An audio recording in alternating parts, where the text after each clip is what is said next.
प्रत्येक साल बराबर होता है, इसमें इंटरेस्ट पे इंटरेस्ट नहीं मिलता है, इसलिए इसमें उतनी टेक्निकलिटीज नहीं मिलेंगी जितनी सीआई में मिल रही है। आगे हम लोग जो खर्चा हुआ करेंगे वहाँ मिलेंगे।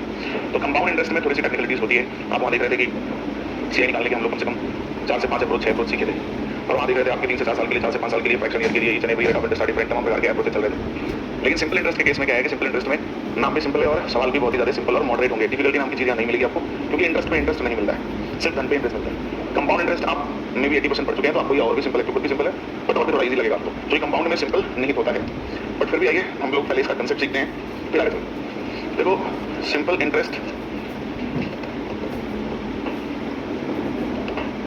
साधारण ब्याज का जो बेसिक फार्मूला है, साधारण ब्याज का जो बेसिक फार्मूला है, बच्चे ध्यान से समझना, जो बेसिक फार्मूला है वो आपका है SI is equal to PRT by 100, जिसमें आपका P फॉर प्रिंसिपल है जिसको हम लोग मूलधन कहते हैं, R फॉर रेट है जिसको हम लोग दर कहते हैं, T फॉर टाइम है जिसको हम लोग समय कहते हैं। एक है प्रिंसिपल अमाउंट जिसको हम लोग A से दिखाते हैं, जिसको हम प्रिंसिपल अमाउंट यानी मिश्र धन कहते हैं, और मिश्र धन का मतलब आप समझते हो, जिसमें प्रिंसिपल और इंटरेस्ट दोनों। ये बेसिक जनरल टर्मिनोलॉजी है जो आप हालांकि सीआई में ही समझ चुके हैं, लेकिन यहाँ का जो बेसिक फार्मूला है वो ये है। बच्चे हम फार्मूले का इस्तेमाल नॉर्मली कहीं नहीं किया है, तो यहाँ भी बहुत ज़्यादा इसका इस्तेमाल फिलहाल नहीं करेंगे, लेकिन फिर गुरुजी इसमें क्या करेंगे उसकी बात करेंगे, ठीक है ना। जानते रहो, इसको इस्तेमाल करने पर इसका इस्तेमाल करेंगे भी, लेकिन इसका इस्तेमाल नहीं करेंगे तो फिर क्या करेंगे। तो देखो, एक छोटा सा कंसेप्ट लेते हैं। पहला कंसेप्ट नंबर 1, अगर मान लें कि हमारा प्रिंसिपल 1000, रेट 10%, समय 3 साल। ध्यान रखना, मैंने एग्जाम्पल वही रखा है जो आपके साथ सीआई में रखा था। अगर यही एग्जाम्पल है 1000, 10% 3 साल, और हमने कहा SI निकालो, तो पहले साल तो 10% 100, फिर अगले साल भी 10% 100, फिर अगले साल भी 10% 100, क्योंकि इंटरेस्ट पे इंटरेस्ट तो निकालते नहीं है, तो हमारा 3 साल का जो इंटरेस्ट आएगा वो कुल कितना हो जाएगा, 300।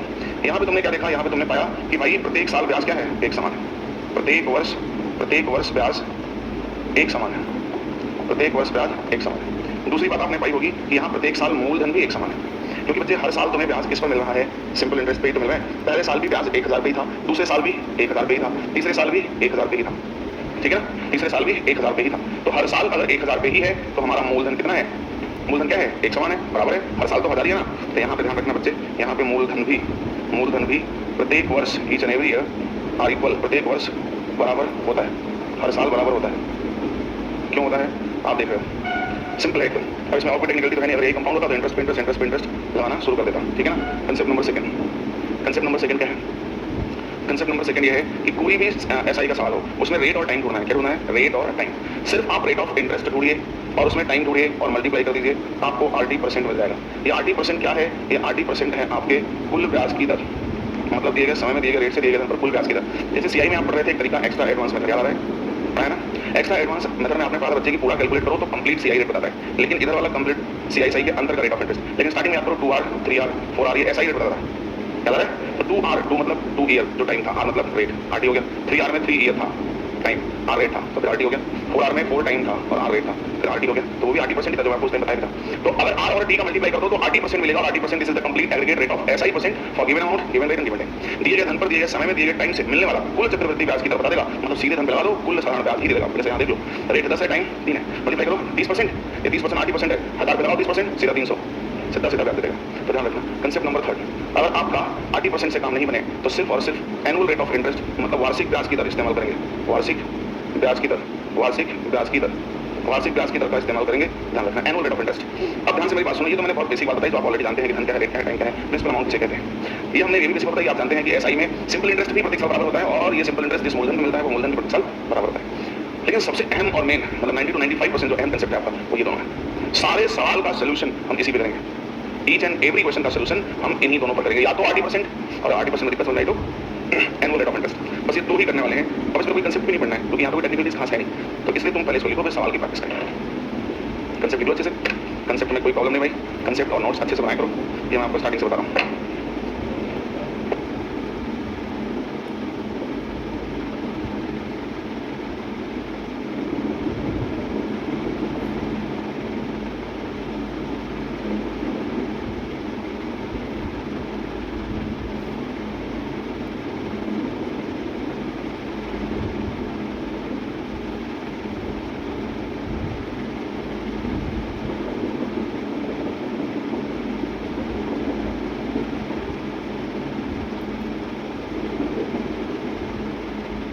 आगे बढ़े, दिक्कत होगी।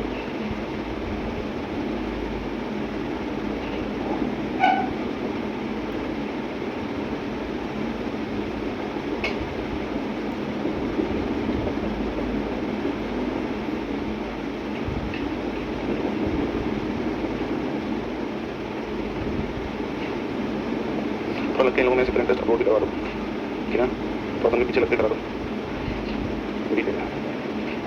हाँ वही लेकिन ध्यान रखना मैनेज, ठीक है ना, करा दो। उसमें ये चला गया, हाँ तो उसमें करा दो।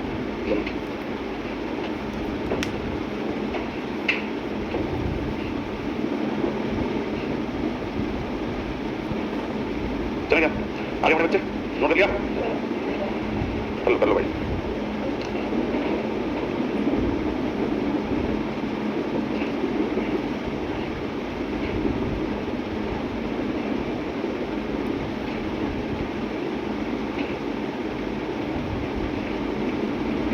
चले ठीक, तो बच्चे ध्यान रखना ये पूरा कंसेप्ट। अब मैं आपको सवाल पे जाने से पहले एक दो एग्जांपल्स लूंगा और आपको ये समझाना चाहूंगा कि 80% और 8% को कैसे हैंडल करते हैं। देखो ये भी बच्चे दिमाग में रख लो, तुम्हारे एग्जाम में ना इंट्रेंस टॉपिक से प्री और मेंस दोनों की बात कर लूं तो दोनों की बात करूं तो मैं एक मैच सुनता हूं, इसके ऊपर सवाल मिलेंगे 100% ये पक्का है। इंट्रेंस टॉपिक वेरी इंपॉर्टेंट, एक या दो सवाल दे सकते हैं। प्री में भी मेनू में तो मिलना ही है, बहुत ज्यादा एग्जाम में रहेगा, दो देगा, मेंस में भी करता है। लेकिन ध्यान रखना सबसे ज्यादा चांसेस आपके एग्जाम्स में आने के सवाल किससे हैं, कंपाउंड से। एसआई से तुमको ऐसा भी होना है कि तुम पेपर में बैठे और एसआई से एक भी सवाल नहीं पाए भी तो किससे पाए, कंपाउंड से। क्यों? क्योंकि उसमें सीआई और एसआई दोनों की बात हो रही होती है। तो एग्जाम में एक बढ़िया सा ठीक ठाक सवाल पूछ लेगा और आपको उसमें एसआई सीआई दोनों की बात कर लेगा। जानता है कि अगर दोनों बात समझ में आती होगी तभी कंपाउंड में अच्छी पकड़ होगी, इसके वरना तो नहीं होगी। तो मैं ये नहीं कहता कि एसआई से नहीं देगा, उसका मूड है, लेकिन चांसेस हाईली 90+% के सीआई पूछता है। पेपर देखो ना, सबसे ज्यादा रेशियो किसका है, कंपाउंड इसका। इसका मतलब ये नहीं कि हमको नहीं पढ़ना है, हमको लाइटली लेना है, हमको तो अपना पूरा काम करना ही है, लेकिन ध्यान रहे कि सबसे ज्यादा चांसेस किसके होते हैं, कंपाउंड के। तो कंपाउंड ढंग से हम लोग पढ़ रहे हैं, एक क्लास और भी उसमें पढ़ना बाकी है। अब ध्यान से हमारी बात सुनना पड़ता है, हम आपको एग्जांपल ले रहे हैं। एक छोटा क्वेश्चन है, प्रिंसिपल 1000, वही एग्जांपल ले रहा हूं पुराना वाला। रेट ऑफ इंटरेस्ट कितना है, 10% और टाइम कितना लिया बच्चे, 3 साल। और मैं आपसे कहूं, अच्छा ध्यान रखना ये टाइप 1 है अपना, ये टाइप 1 है। टाइप 1 क्या है, find the value of volume SI. ध्यान दो, हमने टाइप 1 पढ़ा था कंपाउंड इंटरेस्ट में, find the value of volume CI. लेकिन वहां पर तो वहां मजेदार सीन था, वहां हम लोगों ने सीखा है, लेकिन यहाँ कोई ऐसा सीन नहीं बनने वाला है। क्यों? क्योंकि find the value of volume SI तुम्हारे पेपर में आएगा ही नहीं, मैं पहले बता रहा हूँ, आएगा नहीं। लेकिन बिना इसके कुछ आगे नहीं आएगा, इसलिए जानना इसका जरूरी है। ये आपको पता होना चाहिए कैसे निकालते हैं, कैसे हैंडल करते हैं। ये नहीं आएगा तो आगे कुछ नहीं आप समझ पाएंगे। लेकिन डायरेक्ट सोचो कि आपसे ऐसा ही पूछ ले तो समझ लो एग्जामिनर अपने पैर में बुलाने मारेगा, आप अपने पैर नहीं मारेंगे। क्यों? क्योंकि सिंपल इंटरेस्ट निकालना बेहद आसान है, तुरंत बच्चा निकाल देगा। तो ये कभी पूछता ही नहीं है, कभी नहीं पूछता है। हाँ सीआई खूब पूछेगा निकालना, क्योंकि वहाँ थोड़ा सा है दिमाग बनाना। तो आइए खैर समझते हैं पहले, इसका इस्तेमाल करना आना चाहिए अगले सवालों में। हमने क्या सिखाया, बेसिक मतलब RP/100 R&D का कर दो, कितना आएगा, 30% क्या है, कुल ब्याज की दर। तो ये 1000 रुपए पे कुल ब्याज की दर 30% लगा दो तो कितना ब्याज मिला। एक तो आप ऐसे कर सकते हैं, ये आपकी पहली सोच हो सकती है। दूसरा, इसको कैसे हैंडल कर सकते हैं, आपको 80% कितना आया, 30%, तो 3/80% आ गया, 30% तो 3 परसेंटेज पर शुरू से लिखते पढ़ते आ रहे हैं हम लोग। 30% कुल ब्याज है, 30% कुल ब्याज है, तो कुल ब्याज कितने बच्चे, 3। किस पे, 10 पे नहीं बाबू, धन पे। ब्याज किस में मिलता है, धन पर मिलता है। तो प्रिंसिपल अगर हमारा 10 है तो इंटरेस्ट कितना है, 3 है। इंटरेस्ट 3 है, कितने साल का, कुल ब्याज दर है ना वो। हाँ अगर आप 13 कह रहे हैं तो 13 आपका इंटरेस्ट नहीं है, वो मिश्र धन हो जाएगा, क्योंकि धन और ब्याज जुड़ जाएगा। अब आपका धन 1 नहीं है, 1000 है, 100 गुना ब्याज पूछता, 300 मिल धन पूछता। देखो अगर आप रेशियो बनाना सीख रहे हो तो कितना प्रेम से देखो, सारा आंसर निकल जा रहा है, धन इंटरेस्ट मिश्र धन सब। ये तो लोग जुबानी निकाल लेता है, आप भी कोशिश करना। तीसरा, हमने कहा था बच्चे अगर 80% से काम ना बने तो किससे काम बनाते हैं, एनुअल रेट। याद आ रहा है मेरी बात, 80% से काम ना बने, हमने आपको सिखाया था ना एनुअल रेट, वार्षिक ब्याज दर से काम बना देंगे। वार्षिक ब्याज दर कितनी है, 10, 1/10, 10% ब्याज है। ब्याज कितना है, 1। कैसा, वार्षिक। यानी अगर हमारा मूलधन बच्चा 10 है तो वार्षिक यानी 1 साल का ब्याज 1 रुपया है, और साधारण ब्याज प्रत्येक साल क्या होता है, बराबर होता है। तो 1 साल का 1 रुपया, 3 साल की बात हो रही है, 3 रुपया। तो प्रिंसिपल अमाउंट कितना हो जाएगा, रेशियो में कोई फर्क नहीं पड़ेगा। ये 1000 तो ये 100 गुना, तो हो जाएगा 300 और ये हो जाएगा 1300। तो या तो एनुअल रेट से जाओ या एग्रीगेट रेट से जाओ या डायरेक्ट अप्लाई कर दो, कोई इशू नहीं है। और इशू इसलिए नहीं है ना, आप यहाँ 5 साल करना चाहते हो कर लो, 50% निकाल देंगे। आप चाहते हो सर मैं 8 साल करना चाहता हूँ, कर लो, 80%, 800 है। अब ऐसा तो नहीं कहोगे कि मैं 100% करना चाहता हूँ ब्याज, ऐसा तो होगा नहीं। तो यहाँ वहाँ पे 4 साल 5 साल होता था तो टेक्निकल चीज बढ़ जाती थी। यहाँ 4 साल 5 साल, यहाँ 15 साल कर दो, कोई दिक्कत नहीं। रेट ऑफ इंटरेस्ट कुछ भी कर दो, समय कुछ भी कर दो, कोई इशू नहीं है, समझ रहे ना। अगर 15% कर दिया तो, सॉरी 15 साल कर दिया तो ये 150% ब्याज आएगा, मतलब जो आपने धन लिया है उससे ज्यादा आप ब्याज दे रहे हैं, समझे ना। तो ऐसा है, इसलिए यहाँ पे टेक्निकल प्रॉब्लम्स नहीं आएगी। हाँ लेकिन अभी छोटा सा सवाल हम आपको दे रहे हैं करने के लिए, आप थोड़ा खुद से भी एक बार प्रैक्टिस कर लो, फिर हम आते हैं अपने सम्मेन सवाल पे, क्योंकि ये तो बस आपको एक आइडिया लग रहा है कि हम इस्तेमाल कैसे कर रहे हैं। डायरेक्ट ऐसा ही नहीं पूछता है। रेट ऑफ इंटरेस्ट 15%, टाइम 5 साल, एसआई, प्रिंसिपल अमाउंट दोनों बताओ। हाँ 3000 और 7।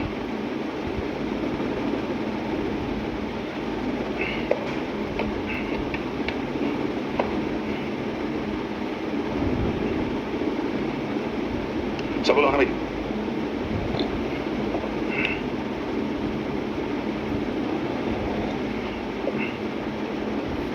सबका आंसर आ गया 3000 और 7000।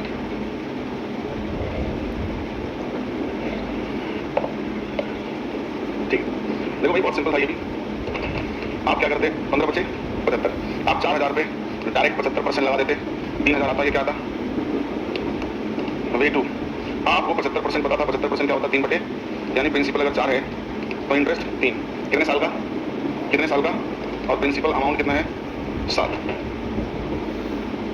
ठीक है ना, 1000 और ये 3000 और ये क्या हो जाएगा 7, तो 1000 गुना सब हो जाएगा। तीसरा तरीका, तीसरा, अब यहाँ पे तुम्हारा रेट ऑफ इंटरेस्ट कितना है 15%, 15% 3/20, प्रिंसिपल है आपका 20, इंटरेस्ट 1 साल का 3 है, 5 साल का 15, और प्रिंसिपल जो अमाउंट है ना वो क्या हो जाएगा 35, ये 2 है और ये क्या है 4000, ठीक है ना, 200 हो जाएगा, तो हमारा प्रिंसिपल 200 गुना 3000, रेशियो भले सेम नहीं है लेकिन आंसर कोई फर्क नहीं पड़ेगा, 200 गुना लगाओ, नहीं हम कह रहे हैं कुछ भी हो, रेशियो वही, आंसर वही जाना है, रीजन और उसको कन्वर्ट करने टाइम इसमें करना है, रीजन ये है क्योंकि मेरे भाई आपका यहाँ पे एनुअल रेट 5%, 15% है, ब्याज 3 रुपया, 1 साल का 3 रुपया, 5 साल का 15 रुपया, 15 रुपये और 20 रुपये, ये कितना जाएगा 35 रुपया, तो आपको मन में लगे कि आप काटोगे 300 मिल जाएगा, लेकिन अलग अलग भी है वैल्यूज, कोई दिक्कत नहीं है, आप सीधा निकालो कंसेप्ट से, राइट है, तो आप ऐसा ही निकालो, आप में से निकालो, आप कुछ भी निकालो, कोई दिक्कत नहीं है, आराम से आप निकाल सकते हैं, लेकिन ध्यान रखिए बच्चे आपसे पूछना नहीं है, आपसे क्या पूछता है समझ लो, टाइप 1 का पहला सवाल देखो, यही था जो मैंने आपको करा दिया, याद आ रहा है आपको, 4000 5%, 15%, 5 साल 15%, 4000 मूलधन बताना, ब्याज बताना था और निश्चित धन, तो हमने आराम से कर लिया, ये तो हमने सोल्यूशन कर लिया, ठीक है ना, इसमें कोई दिक्कत नहीं है। यहाँ से तुम्हारा मेन टाइप शुरू होता है बच्चे, तो यहाँ से हम लोग टाइप 2 करने वाले हैं, क्योंकि इसके पहले जो हमने किया 1-2 सवाल वो ऐसा ही निकाल लेगा, किसका अंदाजा लग गया भाई, ये तो बहुत आसान है, अब उसमें हम आपको 10 सवाल कराते इसका मतलब नहीं बनता, तो सीधा रेट टाइम मल्टीप्लाई करके अप्लाई कर देना, तो डायरेक्ट आपसे ऐसा ही पूछता भी नहीं है, लेकिन जानना जरूरी था क्योंकि उसी प्रकार से आगे के सवाल हैंडल करेंगे। तो अब चलो हम अपने टाइप 2 से शुरू करते हैं, मेन सवाल ऐसा ही का, और हाँ कोई भी सवाल होगा हम 2 ही तरीका अपनाएंगे, या तो आरटी या तो आर, सवाल 10 लाइन का बोल दे, या तो आरटी या तो आर, भैया अपने कंसेप्ट पे रिजिड रहो, तब तो सोचने की क्षमता बढ़ेगी, हर सवाल पे रूल्स नहीं बदल जाते, रूल्स अपने पक्के हैं, हर टॉपिक का पर्टिकुलर फंडामेंटल बेसिक थिंग्स होता है और उसके सवाल होते हैं, तो उसके बेसिक फंडामेंटल कंसेप्ट थिंग्स पढ़ लिए, अब सवाल चाहे जो भी हो अटैक करने का हमारा वही होगा, अभी नहीं लगेगा शाम को लगेगा, फिर नहीं लगेगा सुबह अटेंड लेंगे, लेकिन करेंगे उसी प्रोसेस, हम मिस कर रहे हैं सवाल तो अपना बोल देते हैं, बांधना नहीं है बांधना चेक करेंगे, तो ये कॉन्फिडेंस रहना चाहिए। एक निश्चित धनराशि पर ब्याज मूलधन का 25% है, एक किसी निश्चित धनराशि पर जो ब्याज है वो मूलधन का 25% है, और दर प्रतिशत और समय, यहाँ पे 2 लिख दिया गया है, ये दर प्रतिशत है, दर प्रतिशत और समय का संख्यात्मक मान मूल्य बराबर है, तो दर का मूल्य खोजे, दर का रेट का मूल्य बताएं। अब ध्यान दो, एक निश्चित धनराशि पर जो ब्याज है वो मूलधन का 25%, जरा ध्यान से आना, वो जो 25% है वो क्या बता रहा है, देखो किसी धन पर जो प्राप्त ब्याज है, किसी धन पर जो प्राप्त ब्याज है वो धन का 30% है, बोल सकते हैं भाई किसी धन पर प्राप्त ब्याज धन का कितना परसेंट है 30%, ये 30% कैसे होगा आरटी, क्यों, क्योंकि वो कुल ब्याज के बारे में बोल रहा है कि किसी धन पर प्राप्त जो ब्याज है वो धन का 30% है, इसका मतलब वो 30% क्या है कुल ब्याज है, जो कि आरटी कहलाएगा। अब देखो आगे, एक निश्चित धनराशि पर ब्याज मूलधन का 25% है, इसका मतलब क्या है आरटी परसेंट है, ये ध्यान देना, मूलधन का 25% है, मतलब मूलधन का 25% निकालो चले जाएगा, तो मूलधन का 25% है या आरटी परसेंट है, और कह रहा है कि रेट और टाइम का संख्यात्मक मान बराबर है, तो रेट अगर हमारा R% है तो टाइम भी हमारा R होगा, तो RT% ये भी आएगा और RT% ये भी दोनों बराबर, यहाँ से R² % बराबर 25%, तो R बराबर 5, कोई इक्वेशन लगाने की जरूरत नहीं है, हम डायरेक्ट RT% बराबर कर देंगे, सही है ना। इसको देखो, यदि एक निश्चित धनराशि का साधारण ब्याज इसका 16/3% है और समय और रेट के संख्यात्मक मूल्य बराबर है, तो दर का बदल है, ध्यान दो, एक निश्चित धनराशि का साधारण ब्याज इसका 16/3% है, इसका मतलब आरटी है, भाई धन का इतना परसेंट ब्याज है, इसका मतलब आरटी है 16/48 तो 50/3%, और अगर समय और दर का संख्यात्मक मान बराबर है, तो रेट अगर आर है तो ये भी आर है, दोनों बराबर, तो ये R² % = 50/3%, तो R बराबर √50, देखो डेटा गंदा सा दिया है तो आंसर सुंदर सा थोड़ी आएगा, आंसर भी क्या आएगा गंदा ही तो आएगा, डेटा ही अटपटा सा दिया हुआ है तो आंसर भी अटपटा सा आएगा, अगर डेटा अच्छा देता साफ सुथरा आराम से कट रहा होता तो हमारे आंसर भी प्यारे प्यारे आते। ये बताना ये क्या कह रहा है, यदि एक निश्चित धनराशि का साधारण ब्याज इसका 4/9 हिस्सा है, अब फिर विद्यार्थी यहाँ फंसाएंगे, उंगली यहाँ तो फिर चिन्ह कर दिया, दर प्रतिशत और समय का संख्यात्मक मान आज भी बराबर है, तो ये बताओ, अब कह रहा है कि एक निश्चित धनराशि का जो साधारण ब्याज है वो इसका मतलब इसका धन का 4/9 भाग है। अब देखो फिर से पीछे आओ, इसलिए मैंने आपको ये बात समझाई थी ताकि आप ढंग से पहले समझ पाओ, किसी धन का प्राप्त ब्याज धन का 30% है, मतलब आरटी है, लेकिन इसी 30% को क्या मैं 3/10 नहीं लिख सकता, अब मैं बोलूंगा कि किसी धन पर प्राप्त ब्याज धन का 3/10 भाग है, तो ये 3/10 भाग है, 3/10 क्या है, this is the fraction value of RT%, RT% का भिन्नात्मक मान है, ठीक है। अब आओ पीछे फिर, अब फिर पढ़ो, यदि एक निश्चित धनराशि का साधारण ब्याज इसका मतलब धन का 4/9 हिस्सा है, मतलब ब्याज धन का 4/9 हिस्सा है, this is the fraction value of RT%, fraction value of RT%, ध्यान देना, कह रहा है कि रेट और टाइम का संख्यात्मक मान बराबर है, रेट R% और टाइम भी क्या है R, दोनों का संख्यात्मक मान बराबर है, इसको बराबर बहुत से लोग ऐसे कर देते हैं, भाई गलत कर रहे हो, ये RT% है पर ये RT% का फ्रैक्शन है, तो इसको भी परसेंट बनाओ यार, 100 से मल्टीप्लाई करो तभी बराबर होगा, दोनों लोग ध्यान नहीं देंगे, 4/9 का वर्गमूल निकाल देंगे, 2/3 आएगा, 66.66 कहीं है ही नहीं, तो अंदाज लगा देंगे, ये परसेंट इसी परसेंट बनाओ पहले, फिर ये हो जाएगा R² % बराबर 400/9, फिर R बराबर हो जाएगा बच्चे 400/9 मतलब 20/3, और 20/3 का मतलब 6 सही 2/3, लेकिन आपको 20/3 ही प्रश्न में दिख रहा है, तो आपका हो जा रहा है आंसर, ठीक है ना, क्या हो रहा है, ये आपका आंसर आ रहा है 20/3%, सही है भाई? कोई दिक्कत तकलीफ समस्या नहीं है ना? ये तुम बताओ, चलो सेम सवाल दे रहा हूँ, जल्दी से बता दो। आप लेते थे क्लास में, ले आते? अच्छा अच्छा, सारा रिमोट तुम ही बैठा बैठा है, चालू बंद करता रहता है पैसे। चलो कोई बात नहीं। हाँ 4%, वेरी गुड।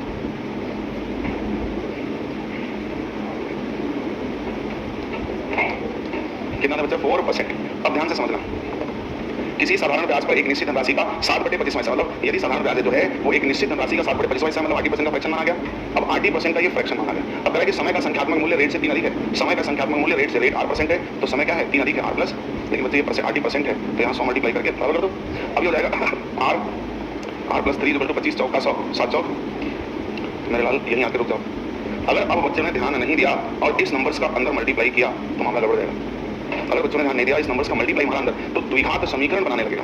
अब जैसे ही क्वाड्रेटिक इक्वेशंस बनाया तो आपको परेशान करेगा, पैनिक कर सकता है। तो बच्चे ऐसे इक्वेशंस जिसमें एक ही वेरिएबल बचा हो, ऐसे इक्वेशंस जिसमें एक ही वेरिएबल्स बचे हों और उन सभी वेरिएबल्स को एक ही वेरिएबल्स बचे हो और उन वेरिएबल्स का मान पूछ रहा हो, तो आपको हमेशा एक काम करना है, सिर्फ एक काम।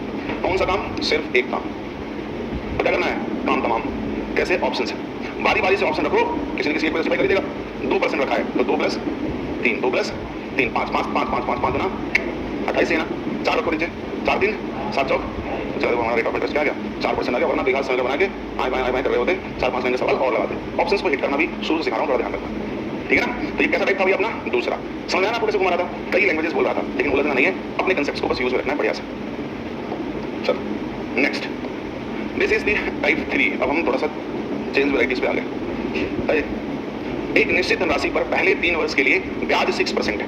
एक निश्चित धनराशि पर पहले 3 वर्ष के लिए ब्याज कितना परसेंट है बाबू? 6% है। और अगले 4 वर्ष के लिए ब्याज दर 7% है और 7 साल के बाद ब्याज दर 7.5% है। हाँ तुम्हें गरीब आदमी हो भाई, ब्याज कौन लेता है? उधार कौन लेता है? गरीब आदमी लेता है ना। तो गरीब आदमी आ गया भाई। 11 साल की अवधि के लिए 1200 रुपए लेते हैं। तो बताइए इस गरीब आदमी के द्वारा चुकाया गया कुल ब्याज क्या होगा? हमने कितना ब्याज चुकाया? हमको ब्याज दिया गया 1200 रुपया उधार, और हमारे साथ साथ रखा गया, क्या रखा गया? ऐसा नहीं रखा गया कि चाहे कितने साल में चुकाओगे तुमको एक ही रेट से उधार ब्याज देना पड़ेगा, 4% से 5% से, सब रखा गया है। यदि आप 3 साल के अंदर चुका देते हो तो तुमसे रेट कितना लेंगे? 6% रेट पर ब्याज लेंगे। लेकिन अगर तुम 3 साल के ऊपर गए तो उसके ऊपर अगले 4 साल के अंदर अगर चुका दिए तो 7% लेंगे। और अगर तुमने 4 3 7 साल भी बता दिए तो 7 साल के बाद 4 3 7 साल के बाद अब तुम चाहे जितने साल के ले जाओ 7.5 लेंगे। और हमने उधार कितना दिया है? 12 साल। कितने साल के लिया है? 11 साल के। हम भी कम थोड़ा है, 11 साल के। सारे कंडीशन हमने कहा मैं सब फुलफिल करूंगा, आप जो भी कंडीशन लगाओ। तो 3 साल के लिए 6%, कितना हो गया भैया? 18%। ये आरटी कुल ब्याज है, किस पे? इतना हमारा निश्चित है। देखो मैं तुमको बताता हूँ, SI is equal to PRT/100। बताइए बताओ, चाहे जो भी कंडीशन हो, हर कंडीशन में धन तो बराबर था मेरा भाई। 3 साल के लिए 6%, 4 साल के लिए 7%, 7 साल बाद 7.5%, सबके लिए धन तो बराबर ही है ना। तो जब धन हमारा बराबर है तो ब्याज किस पे डिपेंड करने लगा है? RT%। R/100 क्या जाएगा? R% और T यानी हमारा इंटरेस्ट किस पे डिपेंड करने लगा? तो सारे 80% को जोड़ लो, पहले सारे 80% को निकाल लो, फिर सीधे धन पे लगा दो। तो हम 3 साल के लिए 6% लिए, लेकिन अगले 4 साल के लिए 7%, अगले 4 साल के लिए 7%, मतलब 7 चौक 28%। सही है। और जो है 7 साल बाद 7.5, तो याद रखो हम 7 साल तो बिताई दिए। अब कितने साल के उधार लिए हैं? 11 साल। तो 7 साल निकाल तो कितना बचा? इस अगले 4 साल के लिए हम कितना रेट लगाएंगे? 7.5, तो कितना आएगा? 30। यानी कुल RT कितना आ गया? 8 8 16 की 6 और 3 2 5 1 6 1 7, यानी हम धन पे कुल RT 76% लगा दिए। तो ठीक है, कुल धन हमारा कितना दिया था? 1200। अब 1200 पे कुल ब्याज दर लगाओ एक साथ 76%। तो बच्चे ये आपका 912 आएगा, ये आपका 912।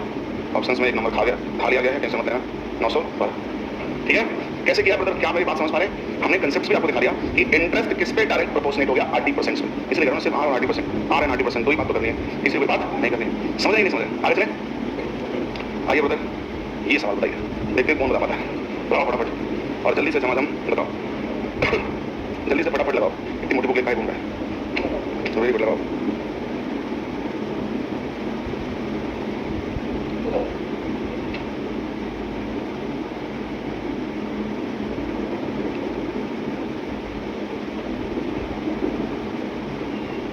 सवाल तो बन रहे होंगे आराम से। चलो डीपी क्या बताओ, कितना लोगों का कितना आंसर आया वो पीछे बताओ। हाँ 2000, वेरी गुड, बहुत बढ़िया। डीपी लोग आप लोग बताइए।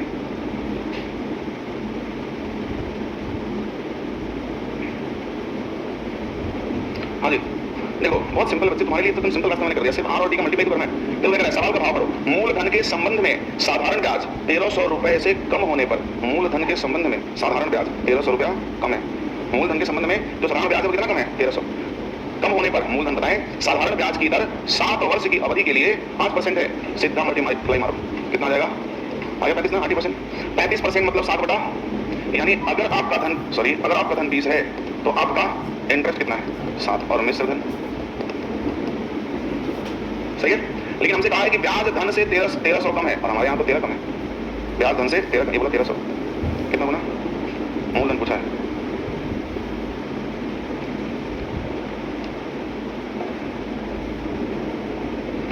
बोलो भाई, कोई दिक्कत है क्या? सारी बात एकदम पल्ले पड़ गई ना? चलो ये बता दो, अब गलती मत करना। अब बता दो, सेम सवाल दे रहा हूँ, जल्दी से बताओ। फटाफट लगाओ, फटाफट लगाओ जल्दी से।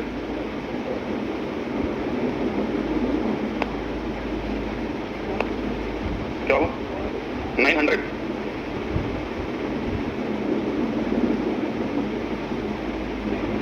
यदि एक निश्चित धनराशि पर साधारण ब्याज इससे 1500 रुपए से कम है।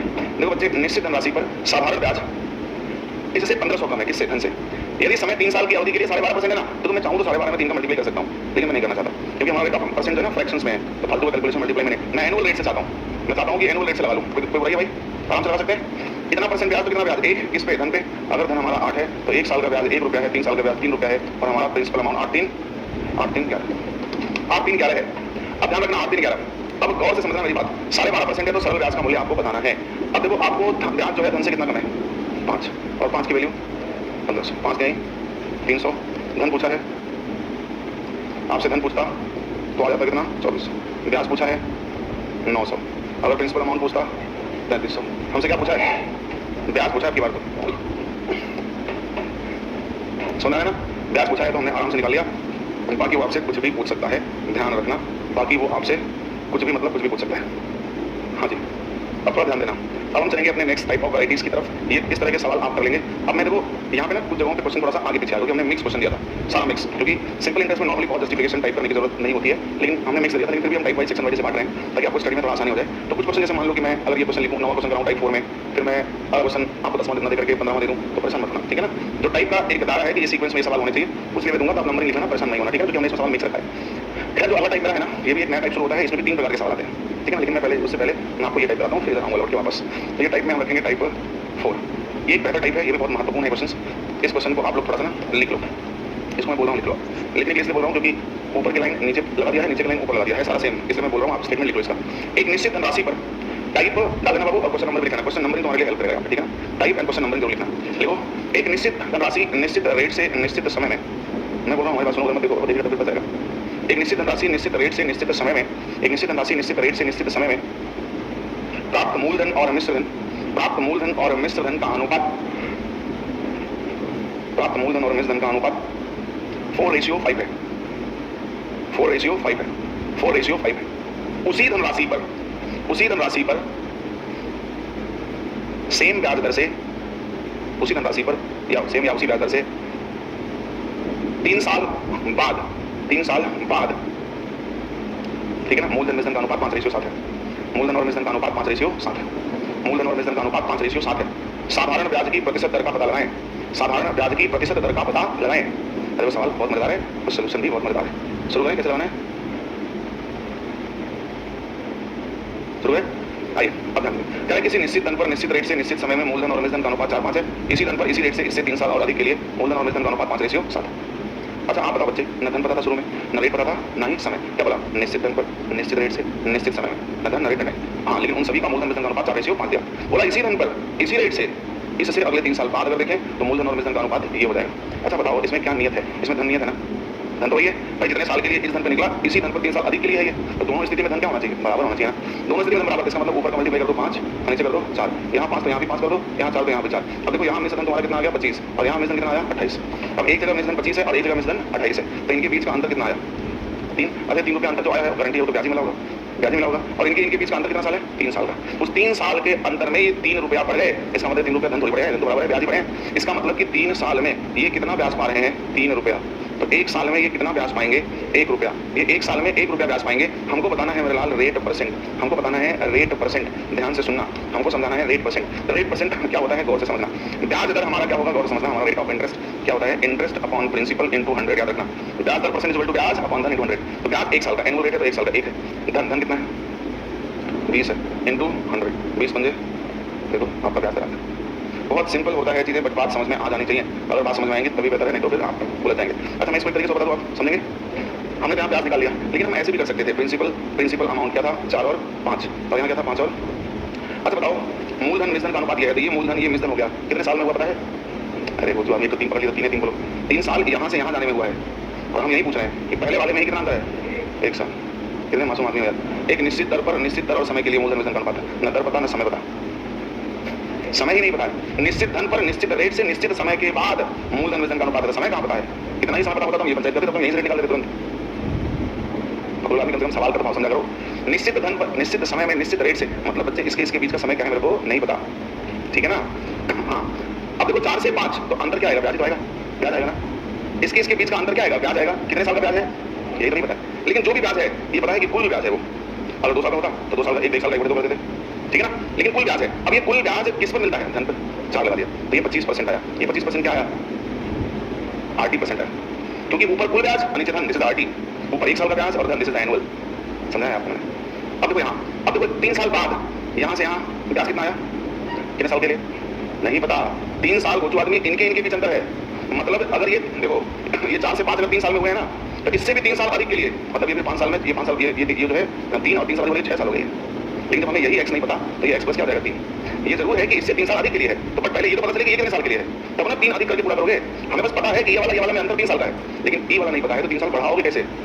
तुम यहाँ भी बोल रहे हो 3 साल है।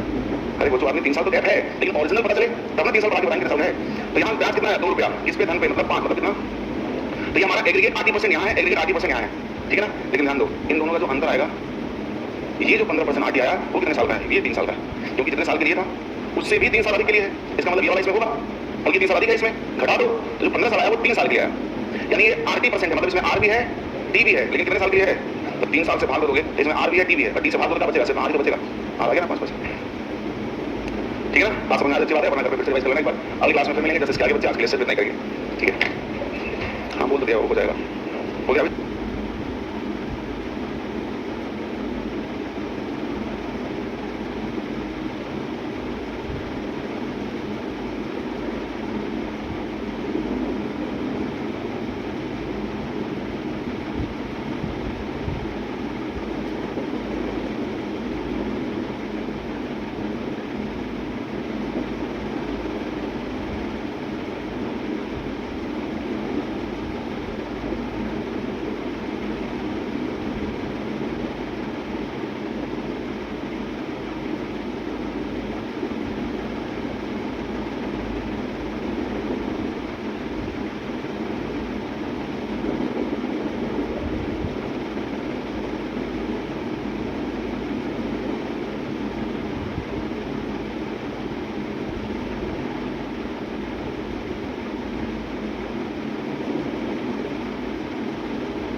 लास्ट क्वेश्चन क्या हुआ था?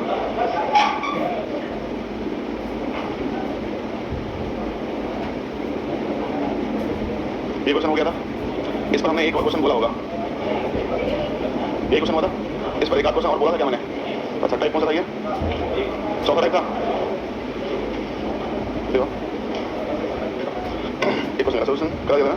एक क्वेश्चन और लिखो इस पे, एक क्वेश्चन मैं आपको अपने मन से बोल रहा हूँ, इस टाइप में लिखो। किसी निश्चित धनराशि पर निश्चित एसआई रेट से, किसी निश्चित धनराशि पर निश्चित एसआई रेट से, किसी निश्चित धनराशि पर निश्चित एसआई रेट से, किसी निश्चित धनराशि पर निश्चित एसआई रेट से निश्चित समय में, निश्चित समय में मूलधन और मिश्र धन का अनुपात, मूलधन और मिश्र धन का अनुपात 2:3 है। मूलधन और मिश्र धन का अनुपात 2:3 है, ठीक है, 2:3 है। उसी धनराशि पर उसी प्रतिशत दर से,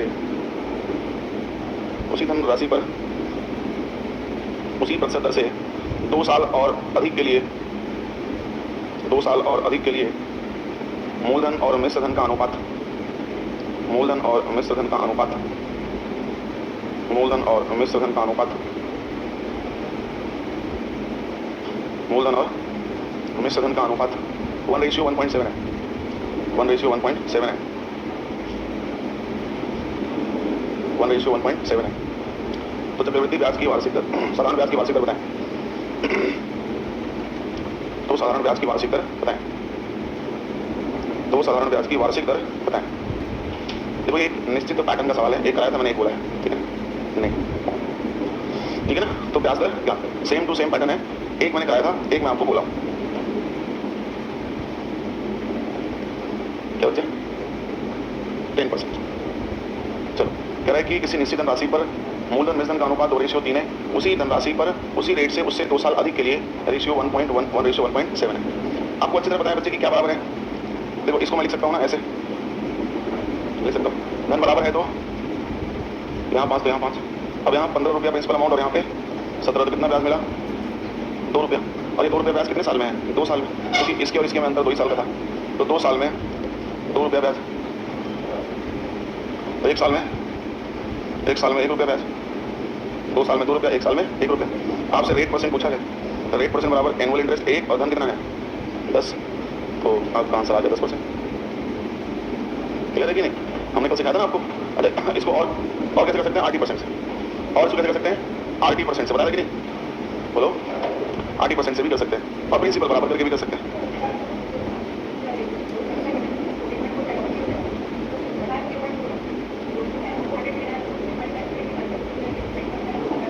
हाँ कर सकते हैं, आप किसी भी प्रकार से कर सकते हैं। आप इसको बराबर, इसको 100 बना लीजिए, कोई दिक्कत नहीं है, बट सेम होना चाहिए कंडीशन ये है। हम कहते हैं 100 क्या 20 बना लीजिए, कुछ भी बनाइए, बट सेम होना चाहिए कंडीशन, ठीक है ना। ठीक है ना, हमारा सेम ही पैटर्न के 2 सवाल जो हमने किसमें किया है? टाइप 4 में। अब देखो भाई ये एक अगला पैटर्न है, ये एक अलग प्रकार का पैटर्न है, ये थोड़ा सा चेंज है। देखो ये पैटर्न जो मैंने कल कराया था और ये जो मैंने दिया, ये दोनों सेम ही पैटर्न है। तो एक ही पैटर्न के अब इस प्रकार के सवाल तो आप समझ गए ना भाई, मैं 1 लिखूँ 2 लिखूँ 4 लिखूँ, आप इस बात को आप समझ जाना। अब देखो ये जो पैटर्न करना चल रहा है ना, इस पर 3 प्रकार के सवाल बनते हैं, ये पहला है। इस पे 3 प्रकार के सवाल बनते हैं, ये पहला है। एक निश्चित धनराशि सरल ब्याज की दर से 5 साल में खुद का 3 गुना हो जाती है। एक निश्चित धनराशि सरल ब्याज की दर से 5 साल में खुद का 3 गुना हो जाती है। 5 साल में खुद का 3 गुना हो जाती है। देखो तो करिए बताओ कितने वर्ष? 5 साल में खुद का 3 गुना, खुद का 3 गुना कितने साल में? 5 साल में। तो कह रहा है कितने साल में खुद का 27 गुना हो जाएगा, बताएगा? खुद का 3 गुना हो जाती है कितने साल में? 27 गुना। देखो अगर ये खुद का 3 गुना हो गई तो जाहिर सी बात है ये प्रिंसिपल है, बट ये प्रिंसिपल अमाउंट है, क्योंकि धन से अगर पड़ गया इसका मतलब उसमें ब्याज आ चुका है। अब ये 3 गुना हो गई तो बताओ प्रिंसिपल तो एक ही है ना, क्योंकि ऐसा ही में मिश्र धन मूलधन क्या होता है? बराबर होता है, लेकिन 2 रुपया क्या है ये? और ये 27 गुना हो जाएगी तो धन तो एक ही रहेगा, ब्याज कितना मिला? तो साधारण ब्याज में ब्याज बराबर होता है, तो निश्चित धन पर निश्चित रेट से 5 साल में कितना ब्याज मिला? तो इसका मतलब कि उसी धन पर उसी रेट से हर 5 साल में 2 रुपये मिलेगा, हर 5 साल में 2, हर 5 साल में 2। लेकिन 27 गुना होने के लिए हमें कितना ब्याज चाहिए? 26, 13 गुना, तो 13 बचे, इसका मतलब 65 साल में 26 रुपये ब्याज मिलेगा, तो हमारी राशि कितनी जाएगी? 27 गुना। समझना मेरी बात भाई? 5 साल में 3 गुना हो गई, इसका मतलब धन तो एक ही है, ब्याज तो हो गया। 27 गुना होगी तो धन तो एक ही है, लेकिन ब्याज 26 हो जाएगा। तो 5 साल में निश्चित रेट से 5 साल में वो 2 रुपये ब्याज दे रही है, तो हर 5 साल में उसी रेट से 2 रुपये ब्याज देगी। और ये 26 है तो हमें 13 26 बचे, इसका मतलब 26 रुपया ब्याज हमें 65 साल में मिलेगा। इसका मतलब वो अपने आप को 27 गुना कितने साल में जाएगी? 65, ठीक है ना। अब मैं एक सवाल बोल रहा हूँ, अब मैं एक सवाल बोल रहा हूँ इसी पे सेम टू सेम आपको बताना है। लिखो एक निश्चित धनराशि, एक निश्चित धनराशि निश्चित एसआई रेट से, एक निश्चित धनराशि निश्चित एसआई रेट से 5 साल में अपने आप का 4 गुना हो जाती है। 5 साल में अपने आप का 5 साल में अपने आप का 4 गुना हो जाती है। तो बताओ कितने समय में उसी रेट से यह धनराशि, कितने समय में उसी रेट से, कितने समय में उसी रेट से यह धनराशि, कितने समय में उसी रेट से यह धनराशि अपने आप का 40 गुना हो जाएगी, अपने आप का 40 गुना हो जाएगी, अपने आप का 40 गुना हो जाएगी। बताओ कितने समय में अपने आप का 40 गुना हो जाएगी।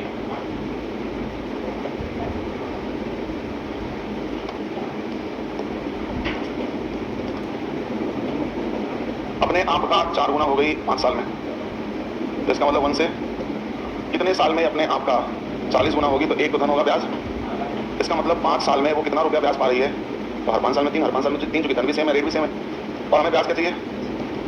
चलो इसकी तो संयोग से आंसर 65 ही आ गया, बट ये मैं सोचो ना कोई प्रश्न का आंसर 65 ही आएगा, तुम्हारा भरोसा कम है ना, तुम रट्टा तुरंत मान लेते हो। तो ये हमारा 65, ये संयोग मात्र है कि ये भी 13 गुना जा रहा है, तो 13 बचे 65, तो 65 साल में हमारा ये हो जाएगा कितना गुना, ये हो जाएगा हमारा 39 गुना। इसी प्रकार का प्रश्न सीआई में भी मिलेगा, लेकिन सीआई में ऐसा नहीं करना है, सीआई में इंटरेस्ट बराबर नहीं होता है, वहाँ दूसरा फंडा है, अभी आपकी एक क्लास बची हुई है, तो जब हम पढ़ेंगे तो सीखेंगे। लेकिन यहाँ पे क्या होता है, यहाँ पे इंटरेस्ट बराबर होता है, इसलिए ऐसा हो रहा होता है। ऐसा ही एक प्रश्न और बोले करेंगे। चलो अगला प्रश्न है, एक निश्चित धनराशि निश्चित एसआई रेट से, लिखो, एक निश्चित धनराशि निश्चित एसआई रेट से 5 वर्षों में 5 वर्षों में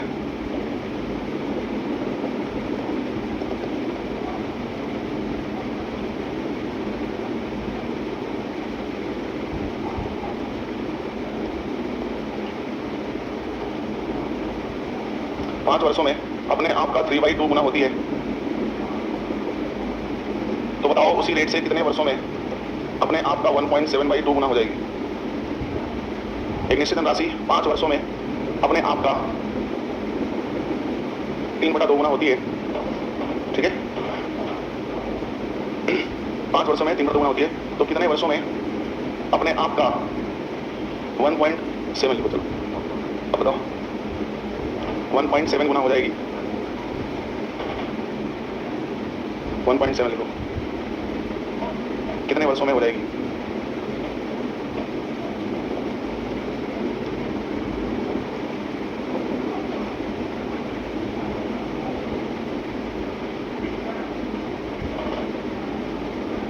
देखो भाई, अब ये 1/3 गुना 3/2 गुना हो गई, इसका मतलब ये तो 1.5 हो गया। क्यों?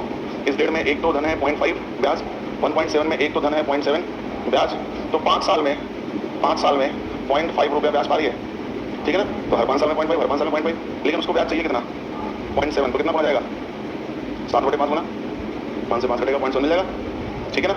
ये भी जाएगा 7 कितने साल में, 7 साल में। अरे वो जो आदमी लोग थोड़ा बहुत दिमाग तो लगा सकते थे, हाँ, नंबर्स बदलने पे आप फिर से परेशान हो जाएंगे। समझिए कितने साल में जाएगा, 7 साल में। चलो अब आ जाओ भैया इसी पैटर्न का अगला सवाल। मैंने कहा था थोड़ा सा क्वेश्चन नंबरिंग आगे पीछे हो सकता है, ध्यान रखना, इसीलिए मैं हर जगह टाइप 5 लिख रहा हूँ, तुम समझ में आया कि वो टाइप 5 है, हर क्वेश्चन पे जहाँ है वहाँ टाइप 5 लिख रहा हूँ। चलो ये प्रश्न तुम्हारे सामने आ गया, वही टाइप 5 का फॉर्मेट है, बट थोड़ा सा चेंज बोलने का प्रयास। यहाँ रेट परसेंट आपसे पूछ रहा है, पैटर्न वही है, यहाँ ईयर नहीं पूछ रहा है। देखो 5% सरल ब्याज दर पर एक निश्चित धन एक निश्चित समय अवधि में खुद का 4 गुना, एक निश्चित धन निश्चित समय अवधि में 4 गुना हो गया 5% से, ना धन पता ना समय पता, लेकिन रेट पता है। कह रहा है साधारण ब्याज की किस दर से एक ही समय में, साधारण ब्याज की कौन से रेट से, उतने ही समय में उतनी ही धनराशि उतनी ही रकम खुद का कितना गुना हो जाएगी, 7 गुना हो जाएगी। तो रेट पूछ रहा है, रेट क्या है, सवाल सुनना। कह रहा है कि निश्चित धन निश्चित समय में 5% रेट से यहाँ पहुंच गई, कह रहा है वही धन उतने ही समय में किस रेट से ये 7 गुना हो जाएगी। अच्छा बताओ इस प्रश्न में तुमको एक चीज तो दिख रहा है कि जो एसआई है, इंटरेस्ट है, वो PRT/100 होता है। बच्चे तुम ईमानदारी से बताना कि इसमें जो तुम्हारा ब्याज है, देखो ये 1 से 3 हो गया तो धन तो एक ही है, ब्याज 3 है, ये 1 से 7 हो गया तो धन तो एक ही है, ब्याज 6 है, लेकिन दोनों केस में बराबर क्या है, धन बराबर है दोनों केस में। और क्या बराबर है, टाइम, 100 तो कांस्टेंट है। इसका मतलब इंटरेस्ट डायरेक्टली प्रोपोर्शनल क्या हो गया, यानी ब्याज डायरेक्टली डिपेंड ऑन रेट। तो या तुम ही हो जो बढ़ाओगे और घटाओगे। अब देखो 5% के रेट से कितना ब्याज मिल रहा है, निश्चित धन पर निश्चित समय में 5% से 3 ब्याज है। देखो अब ये तुम्हारा रेट हो गया और ये तुम्हारा इंटरेस्ट प्रोपोर्शनल है ना। अब ब्याज कितना होना है, दूना, रेट भी दूना, चूंकि ये प्रोपोर्शनल है आपस में। इसका मतलब ये लाने के लिए रेट 10% करना पड़ेगा। सिंपल था, आराम से कर लिया, दिक्कत नहीं आनी चाहिए। हमने आपको कंसेप्चुअल चीज बता दी कि क्यों ऐसा हम कर रहे हैं, क्योंकि दोनों केस में हमारा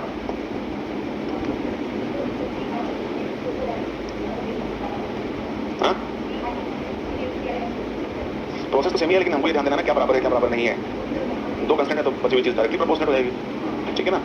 तो एक तो बच्चे ये रहा जिसमें तुमसे रेट पूछ रहा था। अच्छा एक ये है, सेम ही है, बताओ ये भी टाइप 5 में, जल्दी बताना बच्चे। 8 साल की अवधि के लिए साधारण ब्याज की एक निश्चित दर पर एक धनराशि खुद की दोगुना बन जाती है। मतलब एक निश्चित धनराशि खुद का दोगुना बन गया कितने साल में, बताओ दर क्या है। बहुत सिंपल पूछ रहा है। हाँ अपने आप का दुगना हो गया तो एक था, एक और बढ़ गया। याद करो सीआईबी भी कराया था सवाल, याद आना चाहिए आपको, करा दिया था। तो यहाँ से दुगना हो गया 8 साल में, तो 2 गुना हो गया, तो एक तो धन है एक ब्याज, लेकिन ये जो 1 रुपया ब्याज है वो 8 साल में है, तो 1 साल में 1/8 रुपया ब्याज हुआ। रेट परसेंट क्या होता है, इंटरेस्ट, तो 1 साल का interest 1/8 divide by principal, principal क्या है 1, विफल तो पड़ेगा नहीं, तो 1/8 का मतलब 1/8 का मतलब 12.5%, 1/8 का मतलब 12.5%, ठीक है। 1/8 का मतलब 12.5%, समझ गया। आगे बढ़ सकते हैं भाई, बोलो चलो। अब भाई थोड़ा फिर से पीछे आते हैं और अब इस पे सवाल जो है, हाँ अब इस पे सवाल जो है वो हमारा टाइप कौन सा था 5, अब हम करेंगे इस पे टाइप 6। टाइप 5 में हमने 3 प्रकार के सवाल किए और थोड़ी प्रैक्टिस भी करी। ये भी एक बेहतरीन टाइप है टाइप 6, इसमें भी हमारे पास 3 प्रकार के सवाल आएंगे। ये पहला प्रकार है, ध्यान देना, कह रहा है कि 15,000 रुपया का एक हिस्से को 15% ब्याज पर, बाकी हिस्से में 10% ब्याज पर निवेश किया। उन्होंने प्रतिवर्ष 12% की औसत दर से ब्याज प्राप्त किया। 10% ब्याज दर पर उसके द्वारा निवेश की राशि का पता है। ये तो एलिगेशन है, हम आपको पहले कह चुके हैं कि बच्चे एलिगेशन से पीछा भी नहीं छूटने वाला, ये कई जगह मिलेगा। ये एलिगेशन है, क्या कह रहा है कि 15,000 रुपए का एक हिस्से को, अब वो क्या है नहीं पता, उस हिस्से को 15% पे निवेश किया और बाकी जो हिस्सा बचा उसको 10% पे निवेश किया। उन्होंने प्रतिवर्ष 12% की औसत दर से ब्याज प्राप्त किया। यहाँ से ब्याज प्राप्त किया, यहाँ से ब्याज प्राप्त किया और कुल औसत दर कितना रहा, मान मिल गया। औसत दर का मतलब दोनों का कंबाइन करके बोल रहा है वो। तो बताओ 10% पे कितना निवेश किया था, घटाओ 3 2 5 की वैल्यू 5 के 15, 3,000 हो जाएगा 9,000, सही है। 9,000 रुपये निवेश किया। नहीं इस क्वेश्चन में थोड़ा ज़्यादा मेरा नाम यूज हो गया और तो कहीं नहीं पाए होंगे आप। एक्चुअली ये क्वेश्चन हमने फ्रेम किए हुए हैं तो उसमें थोड़ा नाम इस वाले चैप्टर में थोड़ा ज़्यादा पड़ गया और मैंने नहीं डाला है, मैंने तो जो क्वेश्चन बनाए हैं। हमारे पास और भी कंटेंट राइटर और टीम के कुछ बंदे हैं तो उन्होंने, मैंने उनको मना भी किया था, एक आध जगह चल जाता है लेकिन बार बार नहीं, तो इसमें उन्होंने हमारा ही नहीं, मेरे छोटे भाई का, तमाम लोगों का नाम इसमें डाल दिया है, इसलिए आपको इसमें ज़्यादा मिल जाएगा, बाकी नहीं पाएंगे। खैर एक सवाल मैं बोल रहा हूँ ऐसा ही, जरा आप बताना। लिखो 9,000 रुपये की एक निश्चित धनराशि का एक हिस्सा, 9,000 रुपये की एक निश्चित धनराशि का एक हिस्सा, 9,000 रुपये की एक निश्चित धनराशि का एक हिस्सा, 9,000 रुपये के एक निश्चित धनराशि का एक हिस्सा, 9,000 रुपये की एक निश्चित धनराशि का एक हिस्सा, 9,000 रुपये धनराशि का एक हिस्सा 4% रेट से और शेष हिस्सा 5% के रेट से उधार दिया जाता है। एक हिस्सा 4% से और शेष हिस्सा 5% के रेट से उधार दिया जाता है।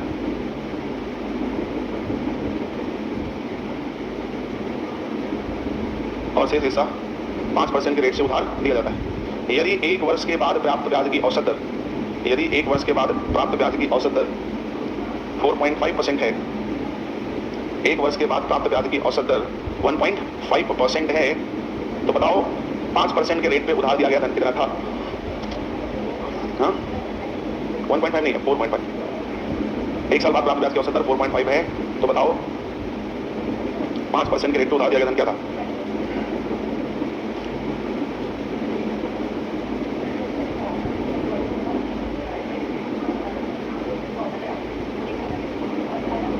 हाँ हो सकता है, नहीं देखो इसमें एक चेंजिंग कर सकता है, लेकिन औसत दर अगर मान लो 2 साल का दिया तो आपको जो ब्याज 1 साल का दे रहा है ना, इसको 2 साल का बना के 30% करना पड़ेगा, क्योंकि एलिगेशन में एक्शन सेम होना चाहिए। अगर 2 साल का औसत दर है, ये एनुअल इसको 30 करो, वो 10 है तो 2 20 80%, ठीक है ना। हाँ जी सुनना जरा, 4500 दोनों 45 आ जाएगा, क्योंकि दोनों का रेशियो 1:1 आ जाएगा, ठीक है ना। कंसेप्ट बस क्लियर रखो, डेटा तो कुछ भी हो सकता है, आंसर कुछ भी हो सकता है। 9,000 का एक हिस्सा 4%, दूसरा हिस्सा और दोनों के ब्याज की औसत दर, इसका डिफरेंस निकालोगे 0.5% और 0.5%। अब दोनों 0.5 इसका मतलब 1:1, तो बच्चे एक कितना आ गया 2 और 2 की वैल्यू 9,000 कितना गुना 4500, तो ये भी जाएगा 4500 और ये भी जाएगा 4500, समझ गए ना। ये भी 4500, ये भी 4500, ठीक है, सेम टू सेम था। हाँ अब ध्यान देना, मान लो ये सवाल में थोड़ा सा चेंजिंग हो सकता है, सेम टू सेम सवाल को ही मैं एक दूसरे लहजे में बोल रहा हूँ, जरा ध्यान देना और बताना आपको। बोल दे, लिखो यही सवाल बोल रहा हूँ सेम, बस थोड़ा सा लहजा बदल रहा हूँ, बोलने का तरीका बदलेगा, डेटा कुछ भी हो, आप क्वेश्चंस के स्टेटमेंट्स पे ध्यान दीजिएगा। लिखिए एक व्यक्ति 15,000 रुपए के एक निश्चित हिस्से का एक व्यक्ति 15,000 रुपए के एक निश्चित हिस्से का कुछ भाग 15% रेट से, कुछ भाग 15% रेट से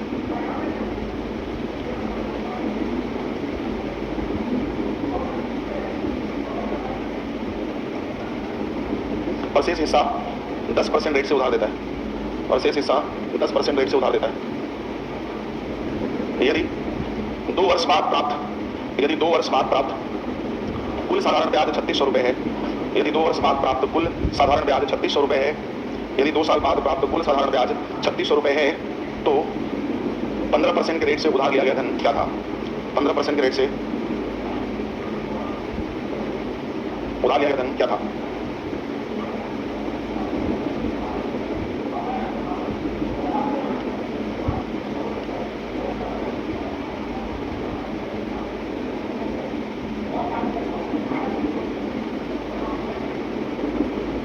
% के रेट से उधार लिया गया धन क्या था?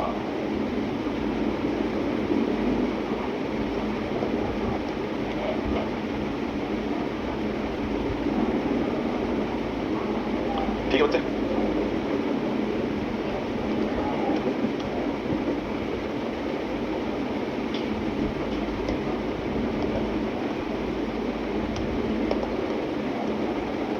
हाँ अब देखो क्वेश्चन थोड़ा सा लाइन बदल दी मैंने।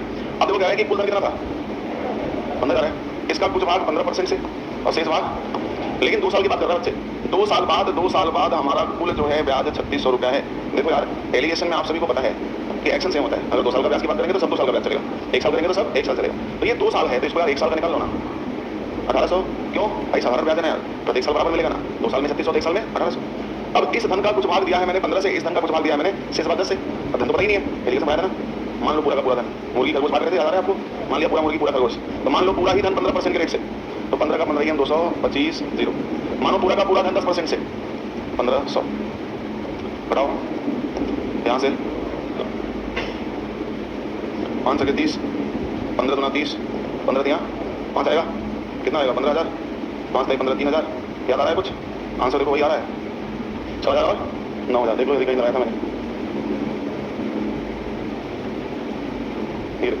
9,000 और 6,000 लगाया था। सेम ही सवाल बोला इसने, देखो फिर से 9,000 और 6,000। गेम क्या खेला? वो इंटरेस्ट रेट ना देकर के 2 साल का ब्याज दे दिया है। और मैंने इसलिए बोला कि देवी पूछ रही थी कि सर अगर मान लो इसमें 2 साल का ब्याज नहीं दे सकता, इसलिए मैंने कहा दे सकता है। या तो सबको 2 साल दो, या तो क्या करो, यहाँ 3600 लिखोगे ना तो यहाँ पे 3,000 लिखना पड़ेगा, यहाँ पे 250 का दूना करना पड़ेगा, 450 4500 लिखना पड़ेगा, तो क्या रहेगा आंसर? क्यों? एक्शन सेम चलना चाहिए। एलिगेशन की प्रॉपर्टी है, मैंने आपको सिखाया है बहुत मेहनत से, क्लास में पूरा कंसेप्ट लिखाया भी है ताकि आप बोलने ना पाओ। तो ये रहा हमारा फॉर्मेट भैया, पहला वाला टाइप 6 का पहला। एक ही किया, एक मैंने ये बोला, एक मैंने वेरिएशन बोला। इसमें 3 प्रकार बनता है। और देखो इसमें टाइप 6 में और क्या पूछेगा? टाइप 6 का ही अगला, ये भी टाइप 6 ही है। क्या बोल रहा है ध्यान देना, कह रहा है कि धनंजय द्वारा एसबीआई और आईसीआईसीआई में क्रमशः 4% और 5% ब्याज दर पर 2 समान राशि जमा की गई। 4% और 5% ब्याज दर पर 2 समान राशि जमा की जाती है। अगर उनके ब्याज में 80 रुपए का अंतर है तो बताओ मूलधन की गणना करें। तो कह रहा है कि धनंजय एक व्यक्ति है जो 2 बैंक में राशि जमा कर रहा है, एसबीआई आईसीआईसीआई। कैसा राशि जमा कर रहा है? 2 समान धनराशि। मान लिया 100 रुपया, तो 100 रुपया हमने एसबीआई में जमा किया, 100 रुपया आईसीआईसीआई में जमा किया, जिस पर रेट हमें क्रमशः 4% और 5% मिल रहे हैं। तो बच्चे इस हिंदी वाले में एक लाइन छूट रही है, ICI and SBI rate of interest 4% 5% interest rate for 3 year and 4 year respectively. मतलब ये 4% 3 साल के लिए और ये 4 समय इसमें छूट गया है, 3 साल और 4 साल के लिए समय भी दिया है। और कह रहा है कि अगर उनके ब्याज में अंतर 80 रुपया है तो मूलधन बताओ। तो ये तो बहुत आराम से लगा सकते हो। 100 रुपया यहाँ जमा किया, 100 रुपया यहाँ जमा किया, यहाँ जमा किया 4% के रेट से, यहाँ जमा किया 5% के रेट से, यहाँ जमा किया 3 साल के लिए, यहाँ जमा किया 4 साल के लिए। तो 4 तिहाई 12% और 5 चौका 4 तिहाई 12, 5 चौका 20, 4 तिहाई 12, 5 चौका 20, 4 तिहाई 12, 5 चौका 20, यानी 12% और 20%। तो मान लिया 100 रुपया, चलो 1,000 कर लेते हैं, 100 रुपया कर लेते हैं, 100 रुपया 1,000 का मान लो हम ले लिए, चलो 100 लेते हैं, कोई दिक्कत। अब 100 पे 12%, ये क्या आरटी है ना, आरटी मतलब कुल ब्याज है। तो 100 रुपया एसबीआई में आरटी 12% तो ब्याज 12 होगा, 100 रुपया आईसीआईसीआई में आरटी 20% तो 20 होगा, और दोनों के ब्याज का अंतर और सवाल में कितना हो जाएगा? 10। लो अगर 1000 मान लेते तो पूरा ही सेट ही हो गया होता, 1000। अगर पूछता पहले बैंक का ब्याज तो 10 गुना 120, दूसरे बैंक का ब्याज 200, कुल ब्याज 320, 200 और 120 320। पहले बैंक ने कितना मिश्रण दिया? तो 1000 और 120 1120। दूसरे बैंक ने कितना मिश्रण दिया? 1000 और ये 200 1200। तमाम चीज पूछ सकता है, धन ही पूछा हो सकता है, बिजनेस पूछ सकता है, ब्याज पूछे हो सकता है, पहले बैंक का ब्याज पूछे, दूसरे बैंक का ब्याज कुछ भी पूछे, तमाम प्रश्नों के आंसर आपके सामने है। लेकिन ध्यान देना, इसके पहले क्या था? एक निश्चित धन का कुछ हिस्सा अलग रेट से, कुछ हिस्सा अलग रेट से, मतलब अलग अलग धन अलग अलग बैंक में जमा हुआ। ये क्या था? अलग अलग बैंक में एक समान धन जमा हुआ है। अब अगला देखना क्या बोलेगा, 3 केस बोलता है अगला। अगला इन दोनों से भी ज्यादा सुपीरियर है, जिसमें हमने क्या बोलेगा, अलग अलग धन अलग अलग बैंक में अलग अलग रेट से रहेगा, लेकिन निश्चित समय के बाद साधारण ब्याज बराबर कर देगा। ये स्पेशल केस है। मैं आपको वो क्वेश्चन बोलता हूँ, लिखना। लिखो 9,000 रुपए की एक निश्चित धनराशि, 9,000 रुपए की एक निश्चित धनराशि, इसी टाइप में लिखना है। 9,000 रुपए की एक निश्चित धनराशि, 9,000 रुपए की एक निश्चित धनराशि का एक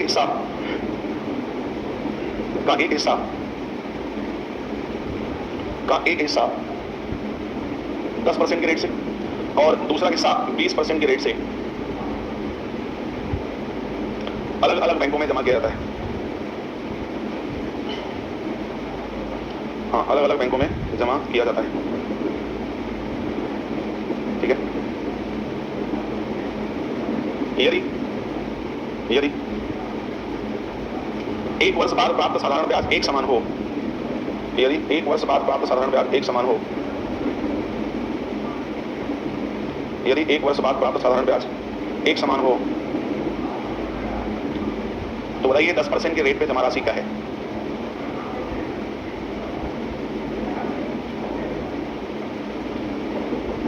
ठीक है, तो बताइए 10% पर जमा राशि क्या है? ठीक है बच्चे, 10% पर जमा राशि क्या है? 10% पर जमा राशि क्या है?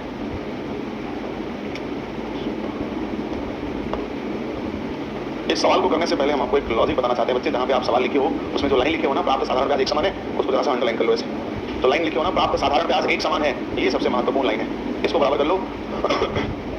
प्राप्त साधारण ब्याज एक समान है, अंडरलाइन कर लिया। अब ध्यान से देखो, ये एक लॉजिक है, पहले से सीखो। मानो कि P1 धन R1 रेट से T1 टाइम के लिए दिया था, ये ब्याज, और P2 धन R2 रेट से T2 टाइम के लिए दिया था, ये ब्याज। और दोनों ब्याज क्या है भाई? 2 ही धन दिया ना आपने, और दोनों ब्याज हो गया बराबर। अगर ये ब्याज बराबर बोल दे, इफ इंटरेस्ट आर इक्वल, यदि ब्याज बराबर हो जाए तो देखो ये तो खत्म, फिर आ गया P1 R1 T1 is equal to P2 R2 T2। ये हमारा स्टैंडर्ड कंसेप्ट आ गया, ये हमारा स्टैंडर्ड कंसेप्ट आ गया। लेकिन इस स्टैंडर्ड केस में कई प्रकार के केस बनेंगे। Case first, if time are equal, यदि ब्याज बराबर के केस में टाइम बराबर था, अगर टाइम बराबर था तो टाइम कट जाएगा, तो क्या मिलेगा? P1 R1 is equal to P2, इसका मतलब कि P1 upon P2 is equal to R2 upon, यानी अगर टाइम बराबर हो जाए, ब्याज बराबर के केस में अगर टाइम बराबर है तो प्रिंसिपल का उल्टा रेट, रेट का उल्टा प्रिंसिपल होता है। लेकिन अगर यहीं पे केस 2, मानो इफ प्रिंसिपल ही बराबर रहता, यदि दोनों केस में जमा धनराशि ही बराबर होती, तो धनराशि बराबर तो क्या बचता? रेट और टाइम। तो ध्यान रखना, रेट का उल्टा टाइम और टाइम का उल्टा। लेकिन एंड लास्ट केस थर्ड, मानो इफ रेट ही बराबर होता, तो रेट बराबर तो क्या बचता? प्रिंसिपल और टाइम। तो प्रिंसिपल का जो उल्टा होगा वो टाइम का रेशियो, टाइम का उल्टा। मतलब कोई भी चीज बराबर हो, जो दोनों शेष बचेंगे वो हमेशा उल्टे रेशियो में सेट हो रहे हैं। अब अपना सवाल पढ़िए, इसमें क्या बराबर है? साधारण ब्याज। लेकिन किस केस में बराबर है? लेकिन किस केस में बराबर है? किस केस में बराबर है बताएगा? अरे भाई समय बराबर है, आप देख लीजिए इसमें क्या बराबर है? समय। क्यों कह रहा है ना कि दोनों ही स्थिति में 1 साल बाद, क्लास में बोला है ना कि दोनों ही स्थिति में 1 साल बाद प्राप्त साधारण ब्याज क्या है? एक समान है। तो दोनों ही स्थिति में साधारण ब्याज एक समान है कब? जब समय बराबर है, जो कि दोनों स्थिति में 1 साल बाद, मतलब दोनों के लिए समय बराबर है। तो क्या हो जाएगा? रेट का उल्टा टाइम, टाइम का उल्टा रेट। पहला रेट 10 था, दूसरा रेट, पहला रेट 10 था, दूसरा रेट 20, ये रेट है तो 1:2, और इसी का उल्टा कर दोगे बच्चे तो तुम्हें क्या मिल जाएगा? प्रिंसिपल। इसका मतलब 10% रेट पे 2 यूनिट, 20% रेट पे 1 यूनिट, तो कुल 3 यूनिट, जबकि कुल कितना है? 9000। तो 3 3 का 9, तो यहाँ जाएगा ये 3000 और यहाँ जाएगा ये 6000। आपसे 10% रेट पूछा है तो आपका आंसर बच्चे कितना हो गया? 6000। तो कितना स्मूथ हो गया। लेकिन इसके लिए कंसेप्ट पता होना जरूरी है। ये किस केस में था? जब हमारा साधारण ब्याज एक समान, अगर सिंपल इंटरेस्ट एक समान है तो रेट का उल्टा टाइम और टाइम का उल्टा रेट, रेट का उल्टा टाइम और टाइम का उल्टा रेट। क्लियर है ना? तो ये तो नहीं, लेकिन ये कंसेप्ट आप देख लो, इस कंसेप्ट को जरूर नोट कर लो। ध्यान रखना, इंटरेस्ट बराबर के केस में क्या बराबर है? जो बराबर होगा, रिमेनिंग दोनों अपोजिट रेशियो में जाएंगे।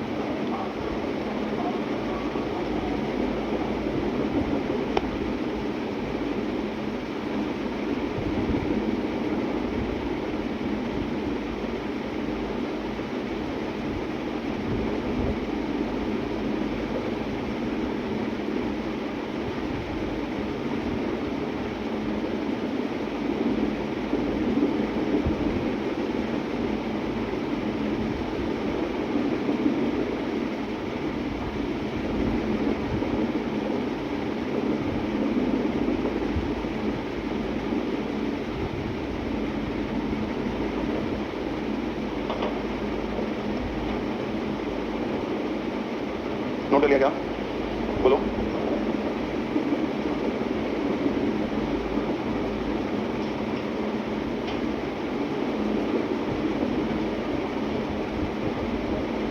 चलो, 3 प्रकार के सवाल थे इस फॉर्मेट में, ठीक है ना? तीनों समझ आ गया आपको? एक में इंटरेस्ट बराबर बोला, एक में अलग अलग अलग अलग बैंक बोला, और एक में क्या बोला कि एक समान धनराशि अलग अलग बैंक में जमा किया। ठीक है ना? बोलिए भैया। तो आएंगे कि हमें आना पड़ेगा? चलिए नेक्स्ट, अगला हम लोग करने वाले हैं टाइप 7। लिखेंगे भाई टाइप 7, लिख लो मेरे दोस्त, टाइप 7 यहाँ से। टाइप 7, टाइप 7, ठीक है ना। चलो थोड़ा ट्राई करिए टाइप 7।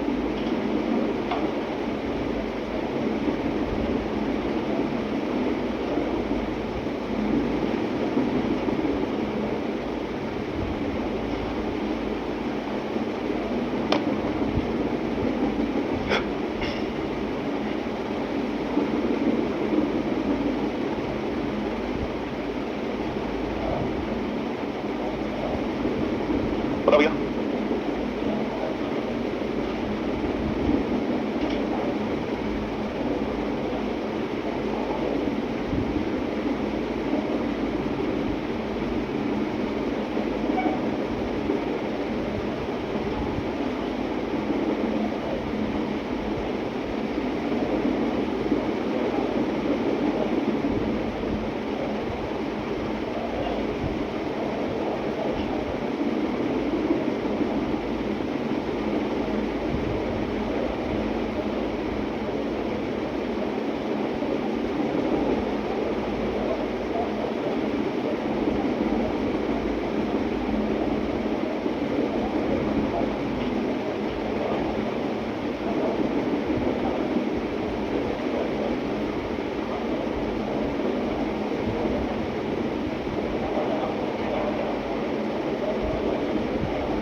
हाँ भैया चले।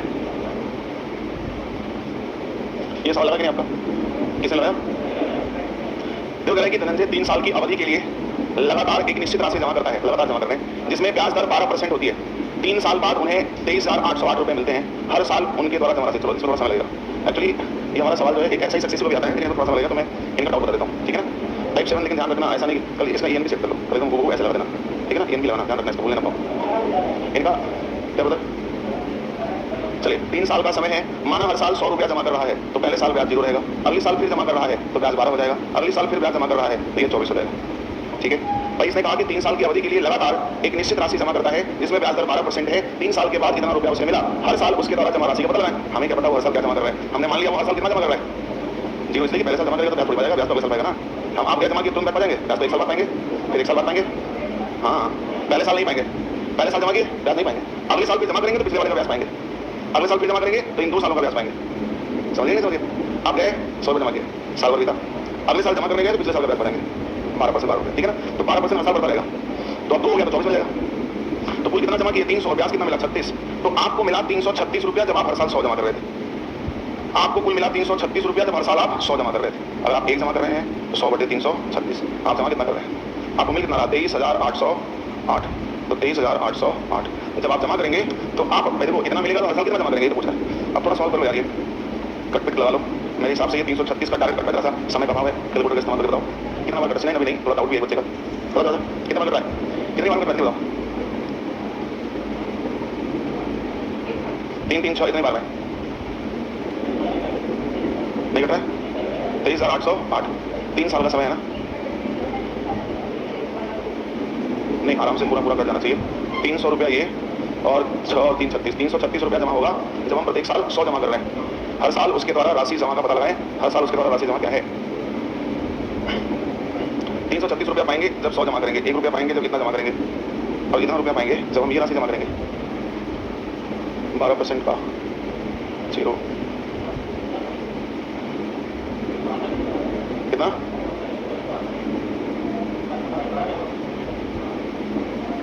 पहले साल का ब्याज 12, लेकिन यार ऐसा होना तो नहीं चाहिए ना। पहले साल का ब्याज, पहले साल का ब्याज 12, दूसरे का 24, तीसरे का, लेकिन पहले साल ब्याज तो नहीं पाना पाएगा ना। चलो मैंने 3 साल के लिए है, देखो चलो पहला साल 100 रुपये जमा करके चले गए, पहला साल कंप्लीट हुआ, हम कितने साल में आए, तो इस साल का ब्याज मिल जाएगा ना, और 100 जमा कर दिए। अब तीसरा साल जमा करने आया तो इसका ब्याज मिलेगा, इसका ब्याज मिलेगा, 24 मिलेगा, अब इसका ब्याज चौथे साल मिलेगा। 3 साल बाद ही तो बोला है ना, 3 साल की अवधि के लिए लगातार राशि जमा करता है, 3 साल बाद उन्हें इतना मिला। अच्छा तीसरा साल भी कंप्लीट हो जाएगा, तो तीसरा साल अगर कंप्लीट हो जाएगा तो उस केस में ये हम मान सकते हैं 3 साल के बाद 12, 24 और ये 36। ध्यान रखना फिर ये लाइन, क्योंकि ये पूरा इसका मतलब 3 साल कंप्लीट करने के बाद चौथे साल में ले रहा है वो, तो ये हमारा हो जाएगा 300 और 6 4 10 2 12 और 3 2 5 1 6 1 7, तो 372 रुपया, सॉरी, अगर हमने 372 रुपया पाया तो हर साल कितना जमा किया? 100। 1 रुपया पाया तो 100 बटे 372, और अगर हम 23,808 रुपया पाए तो ये 23,808। अब आप इसे कट कर लो, ठीक है। ये एक्चुअली क्या है ना, हम लोग जो मान के लगा रहे थे वो 3 साल के लगा रहे थे, पहले साल वाला नहीं पाएगा, दूसरा पाएगा, तीसरा वाला, लेकिन कंप्लीट 3 साल बाद की बात कर रहे हैं तो नो डाउट वो तीसरे साल वाला भी पा जाएगा, तो फिर ब्याज दे हो जाएगा, ठीक है ना। थोड़ा ध्यान रखना, शब्दों का खेल है, हल्का सा भी मिस होंगे तो गड़बड़ जाएगा, ठीक है ना, क्योंकि कोई भी चीज का कंसेप्ट हम आप जानते हैं, कोई चीज हम रख के नहीं बैठे हैं, तो कंसेप्ट ध्यान रखना, ये 3 साल बाद मतलब पूरा कंप्लीट 3 ईयर की बात कर रहा है, तो लास्ट वाले का भी पा जाएगा, तो 12, 24 और 36 पाएगा, ठीक है ना। बढ़िया सवाल था। आइए, समय तो आप लोग खा गए पूरा।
टाइप 7 करते हैं, तो टाइप 7 में अगला ये सवाल क्या, साधारण ब्याज की एक निश्चित दर पर एक राशि 2 साल में 720, एक राशि थी जो 2 साल में 720 हो गई और 7 साल में 1020 हो जाती है। साधारण सरल ब्याज और मूलधन बताएं, मतलब साधारण सरल ब्याज की दर और मूलधन दोनों बताना है। एक निश्चित राशि 2 साल में निश्चित रेट से बढ़ के यहाँ पहुंच गई, वही राशि उसी रेट से 7 साल में यहाँ पहुंच गई, रेट बताना है। इनके बीच अंतर कितना है? इनके बीच अंतर है 5 साल। और धन में अंतर कितना है? तो ये तो 300 रुपया धन में अंतर आ रहा है, ब्याज तो है, क्यों? क्योंकि जो कुछ भी बढ़ रहा है वो धन थोड़ी बढ़ रहा है, वो तो रेट लगने से ब्याज बढ़ रहा है। तो इस 5 साल में ये तो 300 रुपया आया, ये ब्याज है, तो 1 साल में 60 रुपया आएगा। अब 1 साल का ब्याज 60 रुपया हो गया, यहाँ से यहाँ 2 साल आया है, तो 7 गुना 100, इसमें 120 रुपया ब्याज बढ़ा हुआ तो क्या होगा? यहाँ से 120 रुपये निकाल दो, तो आपको देखो मूलधन तो आ गया। लेकिन आपसे रेट पूछा है, तो रेट परसेंट क्या होता है? Interest upon principal. Interest annual rate निकालते हैं, एनुअल इंटरेस्ट 60 और प्रिंसिपल 600, कर जाएगा 1/10 का मतलब 10%। तो कौन सा ऑप्शन सही होगा बच्चे? पहला, फर्स्ट ऑप्शन इज करेक्ट, ठीक है ना। Interest wow, very nice. और आजकल मेरा बहुत व्यापक कर रहे हो आप, हाँ अच्छी बात नहीं है, बहुत व्यापक चल रहा है। आइए नेक्स्ट चलते हैं। ये बात तो समझ होंगे आप लोग, 5 साल में 300 रुपया, 1 साल में 60 रुपये। अब 1 साल में 60 रुपया तो 2 साल में हो रहा है, तो 120, तो धन में 120 होगा तब 720 होगा, तो वहाँ से 120 निकाल दिया, 620 निकाल गया। देखो इंटरेस्ट, सिंपल इंटरेस्ट में इंटरेस्ट बराबर होता है, इसलिए क्वेश्चन आसान लग रहा है, वरना यही क्वेश्चन कंपाउंड इंटरेस्ट में टेक्निकल है। कंपाउंड इंटरेस्ट में हम ये टाइप नहीं कराए हैं, लेकिन कंपाउंड इंटरेस्ट में यही क्वेश्चन टेक्निकल है। यहाँ इंटरेस्ट पे इंटरेस्ट मिलता नहीं, इसलिए सिंपल है। और ब्याज निकालना आप जानते हैं, ब्याज रेट इंटरेस्ट अपॉन प्रिंसिपल। 1 साल का रेट ऑफ इंटरेस्ट निकालना है एनुअल, तो 1 साल का ब्याज बटे धन 600 और 10% से। ये बताओ, थोड़ा दिमाग लगाइए इस पे।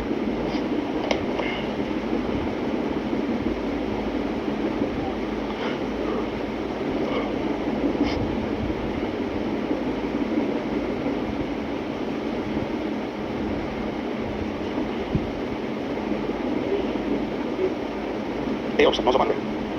और लोग बताओ भाई, थोड़ी कोशिश करो।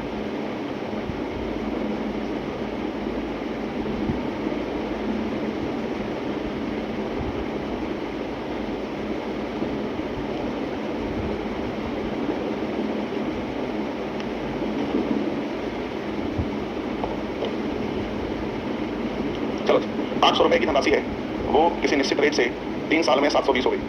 कह रहा है कि अच्छा 920 हो गई। कह रहा है कि यदि ब्याज दर में 3% की वृद्धि कर दें तो वही राशि उतने ही समय में कितनी हो जाएगी? देखो यार, बहुत लोग सोचते हैं कि रेट में 3% वृद्धि करना है तो सबसे पहले पुराना वाला रेट निकालो, पहले कितना था उसमें 3 बढ़ाएंगे, तो पुराने रेट की आवश्यकता ही नहीं है। क्यों? क्योंकि भाई 800 का धन 3 साल में जिस भी रेट से बढ़ना था उसका जो भी रेट था उससे तो बढ़ के 920 हो चुका है। रेट लेके क्या हो सकता है? जैसे मैंने कहा कि मेरे पास कुछ धन था, मैंने उसमें कुछ मिला के इनको दिया और ये 2 लाख पहुंच गया, तो हमको जो धन था मेरा, जो मिलाना था वो तो हमने मिला के इनको दे चुके हैं। अगर मैं कहूँ कि मैं इनको 1000 रुपया और दे दूँ, कितने हो जाएंगे? मेरे को उसे 1000 का इफेक्ट जोड़ना है। अब ये थोड़ी कि मैं पहले ये पता करूँ कि हमने दिया कितना था, अंतर निकालूं, अच्छा इतना दिया था, इतना हो गया है, अब ये इसमें जोड़ेंगे, अब इतना हो जाएंगे, ये तो उल्टा काम करने लगे। तो जिस भी रेट से 3 साल में जो मिलना था मिला के ये तो पहुंच चुके हैं। अब केवल 3% रेट बढ़ा है ना, तो जो रेट 3% बढ़ा है उसका इफेक्ट 3 साल के रहेगा, तो 3% बढ़ा है 3 साल के रहेगा, तो एक्जैक्टली कितना परसेंट का 80% इफेक्ट दिखाएगा? 9% का 80% इफेक्ट दिखाएगा। अब इसमें दिखाएगा धन पे, तो 800 पे 9% का जो इफेक्ट आपको आएगा ना, 800 पे जो 9% का इफेक्ट आएगा ना, वो आएगा 72 रुपये, और इसको 72 जोड़ लेंगे, हो जाएगा 992, हो जाएगा 992, ठीक है।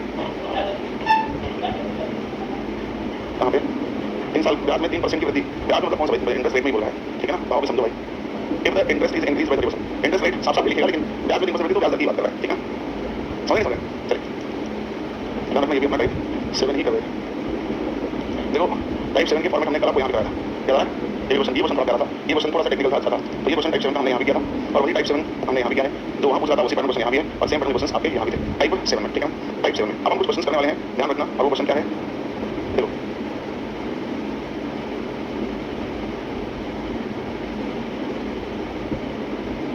ठीक, टाइप 7 में हमने क्वेश्चन कर लिया। अब आपको मैं क्वेश्चन कराने वाला हूँ, जब हमने इंटरेस्ट सिंपल इंटरेस्ट बराबर रखा था, वो केस आपको पढ़ चुके हैं, हमने बताया था उसमें, जब सिंपल इंटरेस्ट एक समान हो और उसमें टाइम बराबर होता था, रेट बराबर होता था, जो बराबर होता था, रिमेनिंग दोनों इनवर्स रेशियो में थे, क्या है। अब मैं आपको बताने वाला हूँ कि जब इंटरेस्ट बराबर हो, लेकिन किसी कंडीशनल केस में नहीं, मतलब साधारण ब्याज बराबर होने के दो केस बनते हैं, साधारण ब्याज बराबर होने के दो केस बनते हैं, पहला केस आप पढ़ चुके हैं। वो साधारण ब्याज बराबर होने का तब का केस था जब कंडीशनल था, जब टाइम बराबर हो तब क्या होगा, ब्याज बराबर हो, और कंडीशनल केस में टाइम बराबर हो, बराबर हो, रेट बराबर हो। लेकिन अब जो हम करने चल रहे हैं ना, इसमें कोई कंडीशनल केस नहीं है, मतलब इसमें सिर्फ साधारण ब्याज बराबर बोला है, हाँ टाइम बराबर के केस में, प्रिंसिपल बराबर केस में ऐसा नहीं है। तो हम थोड़ा सा टाइप चेंज करेंगे, आएंगे टाइप की तरफ, और ध्यान रखना एक लगाएंगे if interest are equal, interest are equal, ठीक है। अब इंटरेस्ट साधारण ब्याज बराबर पढ़ रहे हैं, ये मत सोचना कि सर आपने केवल ब्याज बराबर लिखा है, आपने ये नहीं लिखा कि साधारण ब्याज बराबर, समझना है इंटरेस्ट मतलब साधारण ब्याज से। जब इंटरेस्ट बराबर हो, छापना नहीं, आप ध्यान से सुनना और समझना। मैं एक लॉजिक बताने चल रहा हूँ, पहले उस लॉजिक के साथ सवाल करूंगा। जैसे मानो P1 धन R1 रेट से P1 टाइम के लिए ये ब्याज मिला, P2 धन R2 रेट से P2 टाइम के लिए ये ब्याज मिला, और P3 धन R3 रेट से P3 टाइम के लिए ये ब्याज मिला, और ये सारे के सारे क्या हैं, बराबर। मतलब ये सारे के सारे बराबर हैं, तो इसको किसी एक कंस्टेंट के मान लेते हैं। फिर P1 R1 T1 बराबर, P2 R2 T2 बराबर, P3 R3 T3 बराबर एक, हम इसको किसी एक कंस्टेंट के बराबर मान लें।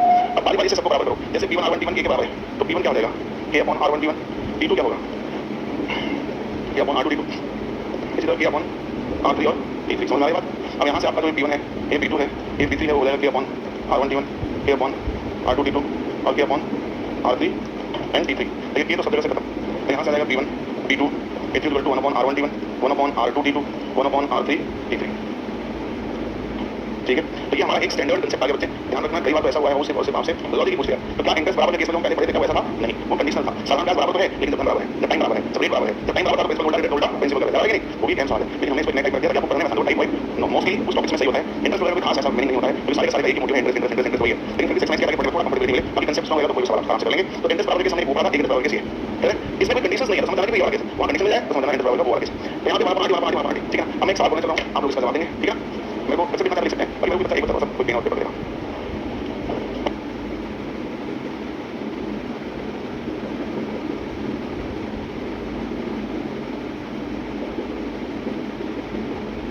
कोई बात नहीं, चलो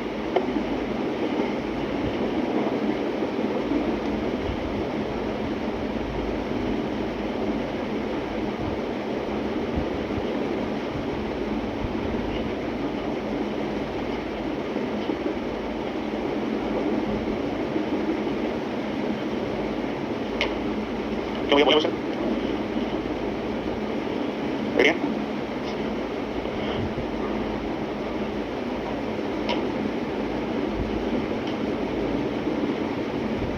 बोले देखो, एक निश्चित धनराशि 54,000 रुपए, एक निश्चित धनराशि 54,000 रुपीज है जो ए बी और सी के बीच, एक निश्चित धनराशि 54,000 रुपीज है जो ए बी और सी के बीच क्रमशः, जो ए बी और सी के बीच क्रमशः 3%, 4% और 5% के रेट से, जो क्रमशः 3%, 4% और 5% के रेट से क्या 3, 4, 5, 3%, 4%, 5% के रेट से 2 वर्ष, 3 वर्ष एवं 4 वर्ष के लिए उधार दिया जाता है। 2 वर्ष, 3 वर्ष एवं 4 वर्ष के लिए उधार दिया जाता है। 2 वर्ष, 3 वर्ष एवं 4 वर्ष के लिए उधार दिया, ठीक है, 2 वर्ष, 3 वर्ष और 4 वर्ष के लिए उधार दिया जाता है। यदि इन निश्चित समय अंतराल के बाद ज्ञात करें कि सी द्वारा उधार लिया गया धन क्या था, निश्चित समय अंतराल के बाद ज्ञात करें कि सी द्वारा लिया गया उधार का धन क्या था।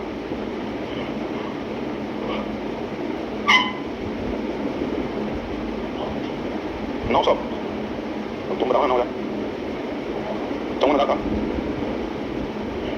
देखते हैं, मैंने तो क्वेश्चन ऐसे बोला सी द्वारा उधार लिया गया धन क्या है। सभी लोग ट्राई करो, बताओ।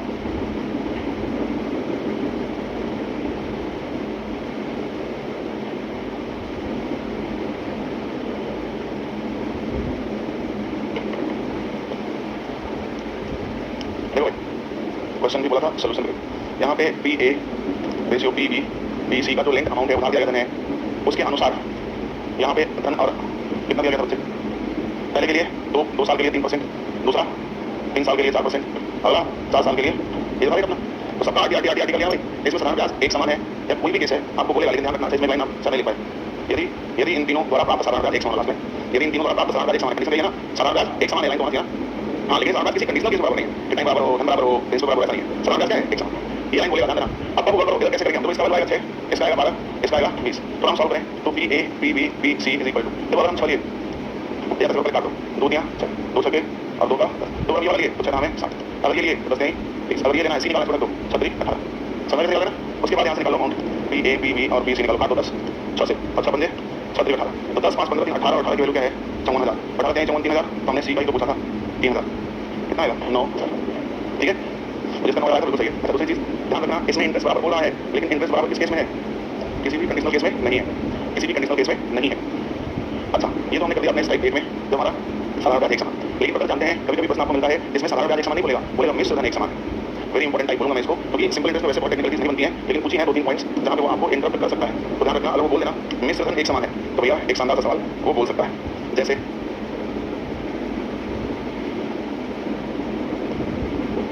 ये सवाल, इसमें मिश्र धन एक समान बोल रहा है। ध्यान रखना टाइप ए भी कर रहे हैं हम, इसलिए मैं हर जगह टाइप ए लिख रहा हूँ। टाइप ए भी कर रहे हैं हम, यहाँ भी बच्चे हमें लॉजिक सीखेंगे। जब हम मिश्र धन एक समान तो कहने लगाएंगे if principal amount are equal, if principal amount are equal, जब मिश्र धन एक समान है। अब मिश्र एक समान का क्या कंसेप्ट है पहले समझिए, फिर सवाल करेंगे। मिश्र धन एक समान, मिश्र धन मतलब जानते हैं धन और ब्याज मिला के। तो मान लिया P1 धन है और इस P1 धन पर R1 रेट से T1 टाइम के लिए ब्याज है, तो धन और ये ब्याज ये पूरा क्या कहलाएगा? मिश्र ये बराबर है अगले धन और T2 धन R2 रेट से T2 टाइम के लिए, और फिर अगला P3, फिर ये P3 R3 और P3 डिवाइड बाई 100, ठीक है ना।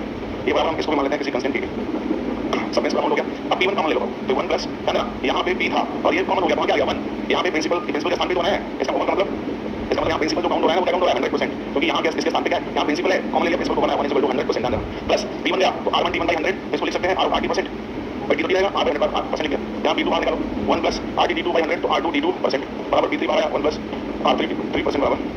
बारी बारी से सबको बराबर करो, जैसे ही बारी बारी सबको बराबर करोगे तो P1 बराबर आएगा K upon 1 plus R1 T1%, T2 बराबर K upon 1 plus R2 T2%, T3 बराबर K upon 1 plus R3 T3%। तो यहाँ से आप P1 P2 P3 यानी जो बता दिया जाता है जिसमें मिश्रण बराबर आपको वो राशि कितनी होगी, तो K upon 1 plus R1 T1%, ratio K upon 1 plus R2 T2%, K upon 1 plus R3 T3%। देखो स्टैंडर्ड कंसेप्ट तो आपका यही है, लेकिन इसको हम थोड़ा मॉडिफाई करके एक शॉर्ट फॉर्म में भी कभी कभी लिखा हुआ मिल जाएगा, या कभी कभी लॉजिक पूछेगा तो आपको दिख जाएगा। जैसे ये आपका P1 ये P2 ये P3 बराबर K अपॉन, जबकि सब में सेम है, ठीक है जाएगा, जानते क्या मिलेगा 1/1 plus R1 T1%, 1/1 plus R2 T2%, 1/1 plus R3 T3%, सही है।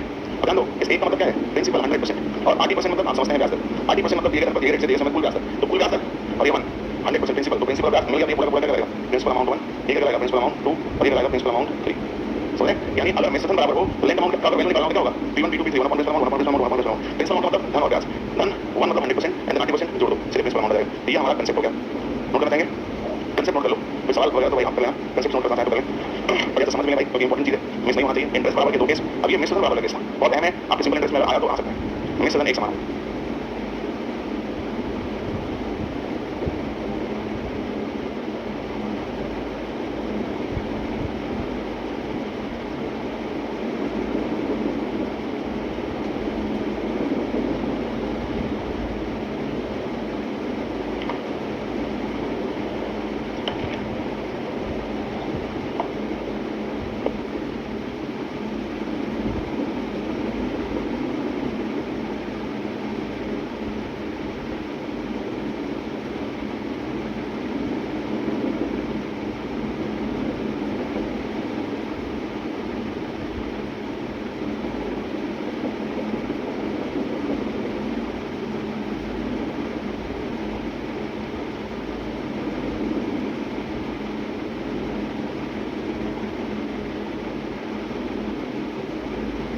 एक एक्स्ट्रा है आपके लिए, लेकिन आप ही के लिए है, और मैं चाहूंगा कि आप सभी विद्यार्थी लोग एक बार अपना इसका स्टेटस लगा लेना, शेयर या मैं आपके कुछ समय बाद आप लोग जुड़े हैं क्या मेरे साथ में, मैक्सिमम लोग जुड़े हैं, ठीक है, थोड़ा शेयर जरूर करना, ठीक है ना, ताकि आप और लोग भी जान जाए अपने साथ बहुत सारे जैसे हैं जो पढ़ के जा चुके हैं, वो बच्चे तो नहीं कनेक्ट हैं या हो सकता है कनेक्ट हो जान जाए, तो सब चीजें सबको पता चलेंगी। एक बार शेयर भी करना ताकि वो बच्चे भी आ जाए जो पढ़ के जा चुके हैं या उनका भी मोस्ट वेलकम है, जो विद्यार्थी यहाँ पे पढ़ने का है और एंड ऑफ द क्लास कर देते हैं, तो मोस्ट वेलकम है। शुरुआत में बच्चे आप जरूर लिखना 4 में @8 AM, ठीक है ना। बच्चे हर क्लास 1.5 घंटे की है, इसी करके लिए कि आप लोग आराम से पढ़ पाएं, क्योंकि पहली बात तो आपकी बैठने की आदत इतनी लंबी होनी चाहिए, इसलिए 1.5 घंटा फिर 1.5 घंटा फिर 1.5 घंटा, हाँ 4 मिल जाएगा इसका मतलब। तो ये 4 क्लास होगी, पहले मेरा है फिर देश का है फिर आपके हाथों सरकार करिए, हमें सरकार से टिकट नो डाउट सारे प्रीवियस क्वेश्चंस कैसे करते सारे टीचर्स आएंगे, सारा सीट आपको मिल जाएगा, मैथ्स का दोनों मिल जाएगा, आपको एडवांस में ठीक है ना, जैसे अपना भी करेंगे और ये हमें सरकार मिल जाएगा। तो बस आप सबका सपोर्ट करते हैं, कराइए आप लोग, और बाकी शेयर होगा मैं अपने चैनल लगाऊंगा और आप लोग को वहां से करना है एक्सेल करना, ताकि सबको पता चले और क्लास कल अच्छी चल पाए। मैं तुमने किया है ना, लेकिन पूछना मैं तो बहुत से लोग तो काउंट करते हैं, देखते हैं कि मैं फॉलो करके फिर हमारा ऐसा कुछ नहीं, बहुत सिंपल आदमी है, हम सबको फॉलो कर देते हैं, चाहे जो भी हो, तो हमको फॉलो किया तो हम लोग कर देते हैं, नहीं भी किया तो भी कर देते हैं। एक बच्चा ऐसे था, हम लोग बाहर बोलते खा रहे थे, आ गया, वो दूर से पता था ऑफलाइन नहीं पता, ऑनलाइन नहीं पता, तो पास में आके बहुत पूछा सर आपने सर, हमने कहा तो हमने आपसे ऑनलाइन पढ़ा है, बच्चे का बोले तो आप बोलेगा कि ऐसे ऐसे बच्चे हैं और कुछ बच्चे बच्चे भी हैं, वो मिलने के बाद रोने लगा, हम लोग गाइड हो भाई, एक बार बच्चा मिला था, मिलने के बाद रोने लगा, तो मैंने गाइड हमको विश्वास नहीं हो रहा कि हम किसान पढ़े तो मिलेंगे, भगवान पढ़े तो दूर का तो मुश्किल था ही, अब आप तुम क्यों नहीं पाएंगे, तो मिला उसके बाद सर हमने सर आपको क्या नाम है मैं फॉलो करूंगा, उन्होंने दिया फॉलो करके हमसे कि सर हमको फॉलो कर दी जैसे वो बोल रहा है, तो मैंने भी फॉलो कर दिया उसके बाद फॉलो कर दिया, बाप रे बाप हमको आप फॉलो किया सर, हमको विश्वास नहीं हो रहा है, तो ऐसे ऐसे भी इमोशनल लोग हैं और चंद भी लोग हैं, दोनों तरह के लोग हैं, तो हमारे साथ मैं कर देता हूँ, मैं देखता हूँ बच्चा है फॉलो करता, मैं एक ही तो बैठूंगा सबको फॉलो करूंगा, मेरा नहीं होता है। हाँ हाँ रीजन रीजन है ना भाई, हम शिक्षा बात है, हमको ऐसा बहुत सेलिब्रिटी क्यों नहीं है कि हाँ ये देखो फलाने केवल दो लोगों को फॉलो करता है, बाकी किसी को फॉलो नहीं करता, हमारे विद्यार्थी बहुत है, हम किसी को करते हैं, कुछ करेगा हीरो तो हम भैया है नहीं, उस तरह का कुछ लोग रहता है ना, तो मेरा सीन ऐसा नहीं है, मैं बहुत सिंपल तरीके से रहता हूँ और मेरे को पसंद भी है। खैर ये बताइए, अब आइए पता मिस ये वाला जो क्वेश्चन था लॉजिक का, इस पर सवाल है, एक बताइए आप लोग, फिर मैं बताता हूँ ठीक है, बॉयज एंड गर्ल्स बोथ दोनों करिए। सवाल वही आता है, देखो एक किसान तो इसमें यहाँ मिस नंबर नहीं पूरा नहीं है, यहाँ भाव समझना था, तो क्या बोला 1,29,30,000 रुपए के हिसाब से 1 साल के लिए रेट में 10% की ब्याज पर किया गया, उनकी समाप्ति पूरी होने के अंत में उनको प्राप्त राशि, समाप्ति पूरी होने के अंत में जो मिला राशि वो बड़ा इसमें क्या था, 19 था, ठीक है ना, तो कई बार भाव बोलेगा मिस नहीं लिखेगा और कई बार बच्चे मिस लिख देगा, ठीक है ना, तो समझना कई बार भाव बोलेगा और कई बार लिख देगा, तो बताओ ऑप्शन सी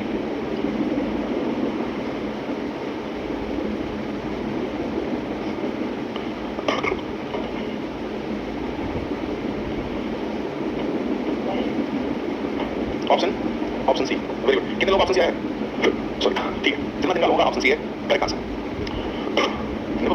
1,29,300 रुपए की राशि राहुल हिमांशु के बीच से 1 तो 3 साल के लिए दिया गया 10% से, और समय अवधि के अंत में प्राप्त राशि बराबर है, मतलब तो देखो P D for Dhananjay and P Rahul और ये अमाउंट है हिमांशु। अब देखो 1 क्या हो जाएगा, 100% धन एनआरटी, तो पहले साल का समय, पहला साल है 2 साल का है 3 साल के रेट सबके लिए एक समान है, तो पहला आरटी आएगा 10% और 100% 100, दूसरा आरटी आएगा 20% और 100% 120, तीसरा आरटी आएगा 30% और 100%, तो कितना आएगा 130%, क्यों ये बात समझ रहे हैं, 0% और ये 0 और ये परसेंट और ये 0% खत्म, ये तो लेट अमाउंट है, ये हो जाएगा 11 लेंगे तो ये हो जाएगा 12 13, 12 लेंगे तो 11 13, 13 लेंगे तो 11 12, ये जोड़िए कितना मल्टीप्लाई करिए तो 12 13 26, 13 13 15 और ये जाएगा 143 और ये जाएगा 132, तो जोड़ो ये 7 3 9 2 11 की 1 हाथ में 1 3 1 4 4 8 8 10 3 3 हाथ में 1 और 3 और 1 4, तो कुल जो उधार राशि है 431 के बाद कुल राशि है 12930, तो मेरे हिसाब से कुल 400 बन जाएगा, नहीं 300 बन जाएगा, 3 9 12 300 बन जाएगा, तो हमसे किसका पूछा हिमांशु का, तो 300 गुना कर दो, लास्ट टाइम हिमांशु 3 गुना 6 3 3 9 3 कम 3 और 0 तो 39,600, क्यों भैया बात समझ आ रही, तो मिस धन बराबर और प्रिंस और इंटरेस्ट बराबर दो केस थे, ठीक है, दोनों स्पेशल केस थे, इसे दोनों को हमने एक ही टाइप में रखा है, ध्यान देना यहाँ भी हम लिख देते हैं, ये भी हमारा टाइप 8 का ही फॉर्मेट और टाइप था, तो टाइप 8 में हमने ये भी किया, कंसेप्ट पर ये सवाल किया अमाउंट बराबर होने का, और टाइप 8 में ही बच्चे हमने ये सवाल किया लॉजिक पर सवाल किया इंटरेस्ट बराबर होने का, ठीक है बोलो बोल ही जाए, अब आ जाओ तुम यहाँ से इसके आगे नेक्स्ट टाइप लिख, इसको भी टाइप 8 लिख देते हैं, लेकिन टाइप 8 में हमने ये वाला केस किया, अब इसमें आ भैया नेक्स्ट टाइप 9, अब ये थोड़ा सा अलग वैरायटी का सवाल है, जिसमें ये सवाल बहुत आसान है, लेकिन इसी से रिलेटेड ये सवाल वेरी टेक्निकल, ये थोड़ा सा टेक्निकल है, उसी से रिलेटेड टेक्निकल है पर उसी से रिलेटेड ये बहुत आसान है, तो ये देखते हैं, यदि 1500 रुपए पर प्राप्त साधारण ब्याज 2000 रुपए पर प्राप्त साधारण ब्याज से 150 रुपए कम है, 1500 रुपए पर प्राप्त साधारण ब्याज है ना, वो 2000 रुपए पर प्राप्त साधारण ब्याज से 150 कम है, यदि समय अवधि 3 वर्ष है तो साधारण ब्याज की गणना करें, तो देखो भैया 2000 है, मानो इसमें कितने वर्ष के लिए 3 वर्ष के लिए 8% से ब्याज लगा, तो 2000 रुपए पर 3 साल में 8% आरटी जो ब्याज मिला, और माइनस 1500 रुपए पर 3 साल में 8% से जो ब्याज मिला, इसका अंतर कितना है 150, तो सॉल्व कर लो, परसेंटेज से 2 हो गया, परसेंटेज से 2 हो गया, ये हो जाएगा 60 आर माइनस 15 दिया 45 आर बराबर 150, ये हो जाएगा 15 आर बराबर 150, तो आर बराबर बस तुम्हारा राइट आंसर जो रेट का वो 10 होगा, ठीक है ठीक है ना, कितना देगा 10%, ठीक है भैया चलो, हाँ जी अब थोड़ा सही लगाओ, थोड़ी सी कोशिश करो, बताओ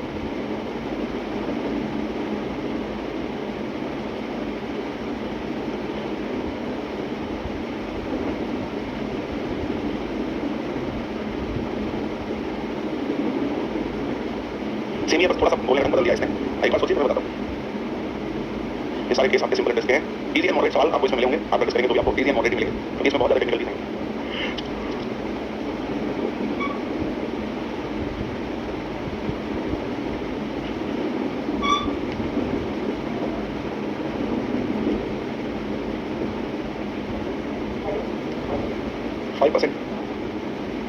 ऑप्शन बी और लोग 3 बी ऑप्शन, अच्छा 30%, अच्छा 6%, सी ऑप्शन। चलिए भाई 2 ऑप्शन आ गए, बी और सी। बाकी किसी का आंसर है नहीं? आओ चलो देखो 2 ऑप्शन आ गए, हालांकि इन दोनों में से एक सही है और एक गलत है। इसका मतलब 4 और 7 मैंने आपको क्लियर कर दिया कि नहीं है, ये दोनों में से एक सही है, तो मतलब 4 7 नहीं है। अब देखते हैं कैसे करना है। बहुत देखिए बढ़िया सवाल, ध्यान रखना, इसमें गलती तभी होगी जब अरेंज नहीं कर पाएंगे। जैसे देखो एक गरीब व्यक्ति जैसे मैं साधारण ब्याज पर बैंक से 35 रुपये उधार ले लिया। अब मैंने कहा सर मेरे को उधार दे दो, हम बहुत जल्द वापस करेंगे। जैसे हमको उधार मिला हम भाग गए। कब आए? 3 साल बाद। 3 साल बाद उन्होंने बैंक को 1500 रुपये दिए। जब हमको पता लगा बोला अच्छा छात्रा हम उधार दिए 3500 रुपये। कब आए? 3 साल बाद। जब बैंक हमको 3 साल बाद पड़ेगा, तुमसे क्या बोलेगा कि जो लिए हो 3500 वो दो, और इस 3500 रुपये पे तुम 3 साल बाद पढ़ाए हो तो 3 साल तक के लिए 8% के रेट से ब्याज दो। ठीक है, हमसे बोलेगा 3500 पे 3 साल तक के लिए 8% की ब्याज, और जो लेगा उधर वापस करो। जल्दी वापस करो, जेल भेजेंगे। हमने कहा भैया हमारे पैसे नहीं है, वापस करने की बात नहीं है, और जेल जाओ, अगर ठीक है भेज दो जेल, जो मिलेगा वो नहीं मिलेगा। तो बैंक वाला चला होता है, बोले क्या दे सकते हैं आप? हमने ये रखे हैं 1500 रुपये, ले लो 1500 दे दिए, ठीक है मैडम जी 1500 रुपये दे दिए। अब उसके बाद हमने बैंक से क्या प्रॉमिस किया, बता हुआ धन जल्दी दे दूंगा, लेकिन हमने मौका भाग गए। क्यों भाग गए? रुपये दिए और उधारी की तारीख से मतलब स्टार्ट से 5 साल के अंत में उन्होंने खाते निकालने के लिए बैंक को 27% दिया और सब खत्म। तो उधारी की तारीख से 5 साल बाद, इसका मतलब मैं 3 साल और 5 साल में कितना गया? इसका मतलब 20 में कितने साल निकाला? 2 साल के लिए भाग गया मैं, लेकिन 1500 दे दिया था। तो जब 2 साल बाद मैं 5 साल मतलब शुरुआत से 5 साल वैसे 2 साल बाद में आगे पूरा धन दिया उसको, तो 3 साल दे दिया, बच्चे में 2 साल के लिए ब्याज किस पर देना पड़ेगा? 2000 रुपये। समझना है, 3500 में से 1500 दे दिया है। जैसे देवी हमसे 1 लाख रुपये उधार ली, अब बोलिए 1 साल बाद देंगे, हमने कहा 10% डाल देंगे, मतलब 10,000 रुपये लेंगे इनसे, लेकिन ये 6 महीने बाद 50,000 हमको दे दी, तो बाकी 6 महीने के लिए हम किस पर मांगेंगे? बच्चे को 50,000 मांगेंगे, और अब तभी अगर 1 लाख मांगेंगे तो इसको 50,000 मतलब वो जो हम दे दें ना दे दें तभी आप 1 लाख डाल लेंगे, ठीक है मिल गया। और यदि 50,000 दे दिया तो बच्चे को 50,000 देने से डाल लेंगे, तो वही 1500 दे दिया तो कितना डाल लेंगे? 2,000। कितने साल के लिए? 8%। इतना पूरा ब्याज हुआ, और हम 1500 पहले दिए थे, 2725 अब दिए, और ये पूरा मिला के उसका लोन का जो भी उधार था निकाल हो गया। तो हमारे द्वारा चुकाएगा नहीं है, पर हम ये कितना दें? 3500 दिए थे, चुकाएंगे लिए कितना? 3500। इस पूरे में से अगर मैं 3500 घटा दूं तो क्या मिलेगा ब्याज? तो हमने कुछ चुकाया कितना? लिया कितना था? घटा दो क्या मिलेगा ब्याज? ये क्या मिलेगा? और ये क्या निकल रहा है? ये भी तो निकल रहा है, बच्चे दोनों क्या देंगे बराबर। बस इसी को सॉल्व करना, ये इक्वेशन ही अरेंज करने आना चाहिए। परसेंट 2 0 परसेंट 2 0 3% 15 की 5 3 3 9 10 105 8 प्लस 40 आर, तो 2000 1535 और 735, ये 145 आर बराबर 725, तो आर बराबर 5, तो ये वाला सही है 5 6 गलत है, ठीक है ना? 5% this is the correct answer. Clear भैया? तो ये एक महत्वपूर्ण सवाल था बढ़िया वाला, इसमें हम लोगों ने अपने उधार को कुछ दिया, फिर बाद में कुछ दिया, फिर बाद में कुछ दिया, एडजस्ट करना अहम सवाल था। और टाइप क्या था अपना? 9, टाइप का बच्चे 9, टाइप 9 का अपना अहम सवाल था। टाइप 9 में ही चलो ये भी करते हैं, बताओ टाइप 9 में हम ये भी करते हैं, टाइप 9 में ही ये भी करेंगे, समय अपने पास तो नहीं है, तो टाइप 9 ये करना, टाइप 9 ये करना है, ठीक है ना? तो आपको क्या करना? सिट एनबी तो ध्यान रखना, अभी आप करना, ठीक है ना? मिलेंगे अगली क्लास में इसके आगे। अरे सुनो एक इन्फॉर्मेशन आपको दे दें, ताकि आप परेशान होकर नहीं हो। मैं 5 6 और 7 इन 3 दिन बच्चे नहीं होगा, तो 5 6 7 मेरी मैथ की क्लास ना हो तो आप परेशान बिल्कुल नहीं होंगे। 5 6 7 हम घर पे जा रहे हैं, कुछ अपना काम है एक्चुअली, मेरे दादाजी बड़े से बीमार हैं, उनको स्पाइन की प्रॉब्लम हो रही है, तो उनको डॉक्टर को दिखाना है, तो 5 6 7 हम नहीं करेंगे, ठीक है ना? तो ध्यान रखना, कोई क्लास लगे तो परेशान होना है, इसे ध्यान करके दिया क्या भैया क्या कह रहे हो?